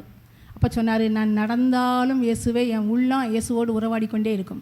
நான் சாப்பிட்டாலும் ஏசப்பாக்கு நன்றி சொல்வேன். சாப்பாடில் அநேகருக்கு ஏசப்பா சாப்பாடு கொடுங்கன்னு சொல்லி அப்பவும் நான் என்ன செய்வேன், ஆண்டோடு பேசுவேன். நான் படுத்தாலும் ஏசப்பா, எத்தனை பேர் ஆஸ்பத்திரியில் போய் படுத்து ஸ்லீப்பிங் வீல்ஸ் போட்டு அவன் தூங்குறான். எனக்கு நல்ல தூக்கத்தை தந்து, சுகர் உண்டு, ப்ரெஷர் உண்டு, எல்லா கழுத வியாதி உண்டு, அதன் மத்தியிலும் மாத்திரை போட்டாலும் நிம்மதியாக தூங்குறேன். அப்படி எல்லா காரியத்தை நான் ஏசப்பா நினச்சுவேன், நான் ஜெபம் பண்ணிக்கிட்டே இருப்பேன், ஸ்தோத்திரம் பண்ணி. அதே தான் ஃபாதர் பெர்க்மான்ஸ் அவர்களின் அனுபவம். அவரை நீங்கள் பார்த்தீங்கன்னா ஸ்தோத்திரம் ஸ்தோத்திரம் ஸ்தோத்திரம் ஸ்தோத்திரம் சொல்லு. அப்புறம் எப்பா நல்லா இருக்கீங்களாப்பா, நல்லா இருக்கியா, நல்லா இருக்கியாப்பா அப்படி சொல்லிவிட்டு ஸ்தோத்திரம் ஸ்தோத்திரம். அது நல்ல பரிசுத்தவான்களுக்கு அடையாளம். அப்போது நம்ம ஆண்டோட அந்த ஜெபத்திலே முதலாவது கர்த்தரை நாம் ஆராதிக்க பழக வேண்டும். பாடல்கள் பாடி சொந்த வார்த்தையினால் ஆராதிக்க வேண்டும். ரெண்டாவதாக ஒரு பகுதி சி ஃபார் கன்ஃபஷன், பாவங்களை அறிக்கையிட வேண்டும். தன் பாவங்களை மறைக்கிறவன் வாழ்வடைய மாட்டான், அவைகளை அறிக்கை செய்து விட்டு விடுகிறவனோ இரக்கம் வரும். அப்போ நம்ம எல்லாம் குறை உள்ளவங்க தான், எல்லாருக்கும் ஷார்ட் கம்மிங்ஸ் இருக்குல்ல. நம்ம பரிசுத்தவான்களா? இல்லை, ஏசப்பா மட்டும் தான் பரிசுத்தவான். நம்மெல்லாம் பரிசுத்தத்தை நோக்கி பிரயாணம் பண்ணி கொண்டு இருக்கோம். பாருங்கள், ஒரு ஆட்டுக்குட்டி சாக்கடையில் விழுந்துட்டுனா உடனே எழும்பிடும். கவனிச்சிருக்கீங்களா? சாக்கடை ஆட்டுக்குட்டி சாக்கடையில் விழுந்துன்னா உடனே எழும்பி உடம்பை சிலுத்து அந்த சாக்கடை தண்ணியில் வெளியே போனால் தான் அதுக்கு நிம்மதியாக இருக்கும். ஆனால் அது பன்னிக்குட்டி சாக்கடைக்குள்ளே சுகமாக இருக்கும். ஏன்னா அதுக்கு பாவ வாழ்க்கை, அந்த சாக்கடை தான் அதுக்கு சுகம். நம்ம வாழ்க்கை ஆட்டுக்குட்டியாக இருக்கணும், பன்னிக்குட்டியாக இருக்கக்கூடாது. பாருங்கள், அப்போ நம்ம ஆராதிக்கிற தேவன் பரிசுத்தம் உள்ளவர். நான் பரிசுத்தராக இருக்கிறது போல நீங்கள் உங்கள் நடக்கைகள் எல்லாவற்றிலையும் பரிசுத்தராக இருங்கள் என்று ஆண்டோடைய வார்த்தை சொல்கிறது. அப்போது நம்மளோட குறைகளை நமக்கு எல்லாம் நம்ம வேலை செய்கிற இடத்துல நிறைய நமக்கு என்ன செய்யும், சோதனை வரும். சோதனையை சகிக்கிற மனுஷன் பாக்கியவான். எல்லாருக்கும் சோதனை வரும், அந்தந்த ஏஜுக்கு தந்தாப்புல டெம்டேஷன் வரும். ஆனால் நம்ம என்ன செய்யணும், பாவங்களை அப்பப்போ அறிக்கையிட்டணும். ஒரே ஒரு செய்ய வேண்டியது, கல்வாரி சிலுவை நோக்கி பார்க்கணும். ஏசப்பா சிந்தின ரத்தம், ஏன்னா ஆண்டோட வார்த்தை சொல்லுது, ஏசு கிறிஸ்துவின் ரத்தம் சகல பாவங்களை நீக்கி நம்மை சுத்திகரிக்கும். அந்த புண்ணிய ரத்தத்துக்குள் மறைந்து இருக்கிறோம் என்றால் பாவம் நம்மளை மேற்கொள்ளாது, பாவத்தை நாம் மேற்கொள்வோம். எத்தனை பேர் அதை விசுவாசிக்கிறேன்? கரங்களை தட்டி கர்த்தருக்கு மகிமை செலுத்துவோம். ஹல்லேலூயா. பாருங்கள், அப்போ அதுக்கு நமக்கு நேரம் இல்லைனாலும் அந்த வசனத்தை சொல்லி முடிச்சிடுறேன். சங்கீதம் 32:5 பின்னால் எங்கள் வாசித்துக்கொள்ளுங்க. சங்கீதம் 32. மூன்றாவதாக ஆக்ஸில் மூணாவது ஒரு லெட்டர் என்னென்னா டி ஃபார் தேங்க்ஸ் கிவிங், நன்றி செலுத்துதல். அப்போ ஏசப்பாவை நம்ம ஏசப்பாட்டை ஜெபிக்கும்போது முதலாவது என்ன செய்யணும், ஏசப்பாவை ஆராதிக்கணும். பாடல் மூலம் நம்ம கர்த்தரை ஆராதிக்கலாம், நம்மளோட சொந்த வார்த்தையினால் இயேசுவை புகழலாம். ரெண்டாவதாக நம்மளோட குறைகளை, பாவங்களை, அக்கிரமங்களை இயேசு சமூகத்தில் அறிக்கையிட்டு நாம் என்ன செய்யணும், மூன்றாவதாக ஏசப்பாக்கிட்ட நம்ம பெற்றுக்கொண்ட நன்மைகளுக்காக நன்றி செலுத்தணுங்க. இப்போ அந்த தம்பி சொன்னார், எத்தனை ஆட்டம் வாங்கியிருக்கு பாஸ்டர்னு சொல்லிட்டு ஒரு காணிக்கை கொடுத்தாரு. நன்றி பாருங்க, அந்த நன்றி உள்ள உங்களுக்கு தான் கர்த்தர் ஆசீர்வதிப்பார். அப்படி தானே? நன்றி வேணும். நம்ம சாதாரணமாக ஒருத்தங்கிட்ட ஒரு பொருள் வாங்கினா தேங்க்ஸ் சொல்லலாம், ரொம்ப தேங்க்ஸ்ன்னு சொல்கிறோம், நன்றின்னு சொல்கிறோம்ல. அப்போ ஏசப்பா எத்தனை நன்மை செய்திருக்காங்க கொஞ்சம் யோசிச்சு பாருங்கள். நீங்கள் பிறந்த நாள் முதல் இந்நாள் வரைக்கும் ஏசப்பா மூச்சு விடுறாங்க, அது ஏசப்பா நன்றி சொல்ல. எத்தனை பேர் மூச்சு விட இல்லாமல் ஆக்சிஜன் சிலிண்டரை வச்சு மூச்சு விட்டுட்டு இருக்காங்க, ஆஸ்பத்திரிலையும் சரி வீடுகளையும். நமக்கு 24/7 நமக்கு ஆக்சிஜனை, நம்ம வாயுமண்டலத்தில் உள்ள ஆக்சிஜனை நாம் இயற்கையாகவே சுவாசிக்க முடியாத கிருபையை கத்த தந்திருக்கிறார். எந்தவித சப்போர்ட் இல்லாமல் நம்ம சுவாசிக்கிறோம். நாம் சாப்பிட்ற சாப்பாடு ஒழுங்காக என்ன செய்யுது, அப்படியே குடலுக்கு போய் செமிச்சு அது அந்தந்த பகுதி சத்தெல்லாம் ரத்தத்தில் போகுது, வேஸ்டெல்லாம் வெளியே போகுது. பாருங்கள் கத்தர் எவ்வளோ கிருபையாக தந்திருக்கிறார். டயாலிசிஸ் இல்லாமலே நம்முடைய ரத்தத்தை கத்த சுத்திகரிக்கிறாரே. கத்தருக்கு எவ்வளோ நம்ம நன்றி உள்ளாங்க இருக்கணும். அப்போ நன்றி அறிதல் வேணும். இப்போ நம்ம சொல்லுவாங்களே, பிள்ளைகளை பார்த்து சொல்லுவோம், நன்றி இல்லாமல் இருக்கான இந்த பிள்ளை, நான் எவ்வளோ கஷ்டப்பட்டு வளர்த்தேன், பிள்ளை நன்றியே கிடையாது. அப்போ நம்மளே ஆப்டால் நமக்கு கொடுக்கப்பட்ட டைட்டில் பொல்லாதவர்களாகி நீங்கள் உங்கள் பிள்ளைகளுக்கு நல்ல இவைகளை கொடுக்க அறிந்திருக்கும் போது பிதாவை சித்தமானவர்களை கொடுப்பது, நன்மைகளை கொடுப்பது அதிக நிச்சயம் அல்லவா? அப்போ ஆண்டவர் பொல்லாத தகப்பனே பிள்ளைகளுக்கு இவ்வளோ ஹெல்ப் பண்ணும்போது, இவ்வளோ உதவி செய்யும்போது நம்முடைய பரம தகப்பன் நமக்கு நன்மை செய்யாது இருப்பாரோ? செய்வார். கர்த்தர் நன்மையானதை தருவார். நம்ம ஆண்டவருக்கு நன்மை மாதிரி தாங்க செய்ய தெரியும், தீமை செய்ய தெரியாதுங்க. சில பேர் சொல்லுவாங்க, இதெல்லாம் ஏசப்பா எனக்கு செய்த, தீமை செய்த. ஏசப்பாவுக்கு நன்மை தாங்க செய்ய தெரியும், தீமை செய்ய தெரியாது. தீமை ஒருத்தன் இருக்கான், பொல்லாங்கன்னு இருக்கான், சாத்தான். அவன் எவளை விழுங்கலாம் என்று வகை தேடி சுற்றி தெரியும், அவன் தான் தீமையை செய்வான். நம்ம ஒரு நாளும் ஏசப்பா மேலே பழி போடவும் கூடாது. ஏசப்பா நமக்கு விடுதலை தந்திருக்கு, இன்னும் விடுதலை தருவோம். அப்போ நம்ம நன்றி செலுத்துகிற இதற்கு ஆதாரமாக சங்கீதம் 34:4-6, நமக்கு டைம் இல்லை, 34ஆம் சங்கீதம் 4:6. 4ஆவதாக எஸ் ஃபார் சப்ளிகேஷன். நமக்கு இன்னும் தேவை இருக்குல்ல, சர்ச்சுக்கு இவ்வளோ தேவை இருக்குது, இத்தனை லட்சம் தேவை இருக்குது, உங்களுக்கும் தேவை இருக்குல்ல. சொந்த இல்லாதவங்களுக்கு கத்த சொந்த இடத்தை தருவார். ஆமே. இடம் இருந்தும் கட்டணம் கட்ட முடியாமல் இருக்க உங்களை கத்தர் கனப்படுத்தி இந்த வருஷத்திலே கட்டடங்களை கட்டி நீங்கள் அந்த சொந்த வீட்டிலே குடியிருக்க கத்தர் உங்களுக்கு அனுகிரகம் பண்ணுவார். உங்கள் பிள்ளைகளை கத்தர் ஆசீர்வதிப்பார், நல்ல ஞானத்தை தருவார், படித்த பிள்ளைகளுக்கு நல்ல வேலையை தருவார், பிள்ளைகளுக்கு நல்ல வாழ்க்கை வரனை ஏற்ற விலையிலே தருவார். எல்லாம் கத்தடைய பொக்கிஷத்தில் எல்லாங்க இருக்குங்க, எல்லாமே இருக்குது, என்ன வேணுமோ எல்லாமே இருக்குது. பாருங்கள், வானம் சிங்காசனம், பூமியாவது வெள்ளியும் அவருடையது, பொண்ணும் அவருடையது, அவர்கிட்ட இல்லாத பிளஸிங்கே கிடையாது, எல்லாமே இருக்குது. ஒன்றே என்னென்னா நாம் கேட்டு பெற்றுக்கொள்ள வேண்டும். நம்ம பிள்ளைங்க கேட்குறாங்கள, நம்ம என்ன தான் நீங்கள் பிள்ளைகளுக்கு பார்த்து செஞ்சாலும் பிள்ளைகள் வந்தவொடனே சரி அம்மா எனக்கு இதை வாங்கிவிடும், அப்பா எனக்கு வாங்கி கேட்குறாங்களா? தேவை இருக்க போய் தானே கேட்குறாங்க. அதுபோல் நம்ம பரமத்தை மட்டும் நம்ம கேட்டு பழக வேண்டும். கேட்குறீங்களா? அவர் தான் எல்லாம் தெரியுமா, நான் இது கேட்கணும் அப்படின்னு நினைக்கிறோம். இல்லை, கேட்கும்போது என் நாமத்தினாலே எங்களை அதுக்காக எனக்கு AK-47 வேணும், பக்கிங்காம் பேலஸ் வேணும், எனக்கு ஒரு ஃப்ளைட்டு நம்ம சிஎம் வச்சுருக்கும் போது எனக்கு தனி ஃப்ளைட்டு, ஐயா PM வச்சுருக்கும் போது பிரைம் மினிஸ்டர் வச்சுக்கோ, அப்படிலாம் அதெல்லாம் நமக்கு வேணாம். அதை வாங்கினா எங்கே போய் நிப்பாட்டேன், அதெல்லாம் நமக்கு தேவையில்லை. நமக்கு என்ன வேணும்? அடிப்படை தேவைகள் கத்த சந்திப்பார். நமக்கு ஆவிக்குரிய தேவைகள், சரீரத்திற்கு அடுத்த தேவைகள், பொருளாதார தேவை எல்லாத்தையும் கத்த தர வல்லவராக இருக்கிறார். அப்போ நம்ம கேட்க வேண்டியது நம்ம கடமை, கொடுக்க வேண்டியது அவர் கடமை. கொடுப்பாரா? நீங்கள் வாங்கியிருக்கீங்களா? வாங்கினேன்னு சொல்லவங்க கடங்களை உயர்த்துங்க. ஏசப்பட்ட நன்மை, வெரி குட். கர்த்தர் உங்களை இன்னும் மென்மேலும் ஆசீர்வதிப்பார். அப்போ இந்த 4 காரியங்கள் ஜெபத்தில். முதலாவது ஏசப்பாவை ஆராதிக்கணும், A for adoration, C for confession, பாவங்களே குறைகளை அறிக்கையிட வேண்டும். மூன்றாவதாக T ஃபார் தேங்க்ஸ் கிவிங், நன்றி உணர்வு நமக்கு வேணும். ஏசப்பா செய்த நன்மைக்காக நன்றி சொல்ல பழகணும். 4ஆவதாக நம்முடைய தேவைகளை அவளிடத்தில் மாத்திரமே கேட்டு பழக வேண்டும். சின்ன பிள்ளைங்க சொல்கிறேன், வாலிய பிள்ளைங்க சொல்கிறேன், நீங்களாம் உங்கள் வாழ்க்கை துணையை தேடக்கூடாது, நீங்களாம் எதையும் உங்கள் இஷ்டத்துக்கு செய்யக்கூடாது, ஏசப்பாட்டை தான் கேட்கணும். கத்தருக்கு சித்தமானது அவர் கையினால் வாய்க்கும். செய்யும்போது கத்தர் என்ன செய்வார்? அழகாக இவங்களை நடத்துவார். நீங்கள் இன்னும் ஜெபிக்கும்போது கத்தர் இன்னும் மகத்தான காரியங்களை உங்கள் வாழ்க்கையிலே, தனிப்பட்ட வாழ்க்கையிலே, உங்கள் குடும்பத்திலே, இந்த சபையிலே உங்களை கொண்டு எதற்காக கத்த இந்த சபையில் உங்களை நாட்டினாரோ அந்த காரியத்தை 100க்கு 100 கத்த நிறைவேற்ற வல்லவராக இருக்கிறார். கண்களை மூடுவோமா? ஹல்லேலூயா. விண்ணப்பத்தை கேட்பவரே, என் கண்ணீரை காண்பவரே, ஜெயம் தருபவரே, ஸ்தோத்திரம் ஏசையா. விண்ணப்பத்தை கேட்பவரே, என் கண்ணீரை காண்பவரே, தருபவரே, ஸ்தோத்திரம் ஏசையா.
நல்ல கரங்களை தட்டி நன்றி சொல்லுவோம். ஒரு நல்ல அருமையான தேவ வார்த்தை, என் இருதயத்துக்கு ஏற்ற வார்த்தை கர்த்தர் கொடுத்துருக்கிறார். நான் எடுத்த செய்தியிலே அவங்கள கொண்டு வந்திருக்கிறார். தெரிஞ்சிருந்தால் அவங்களே பேச வச்சிருக்கலாம், ஆனால் எனக்கு தெரியலை. அவங்க பிரசங்கம் பண்ணுவான்னு நான் எதிர்பார்க்கலை. கெஸ்ட்டாக தான் வந்திருக்கிறாங்க. அதனால் ஆண்டவர் என்னுடைய இருதயத்துக்கு ஏற்ற மட்டுமல்ல, உங்களுடைய இருதயத்துக்கு ஏற்ற சத்திய வார்த்தைகளை கர்த்தர் கொடுத்ததுக்காக மீண்டும் ஒரு விஷயம் நம் தேவனுக்கு நன்றி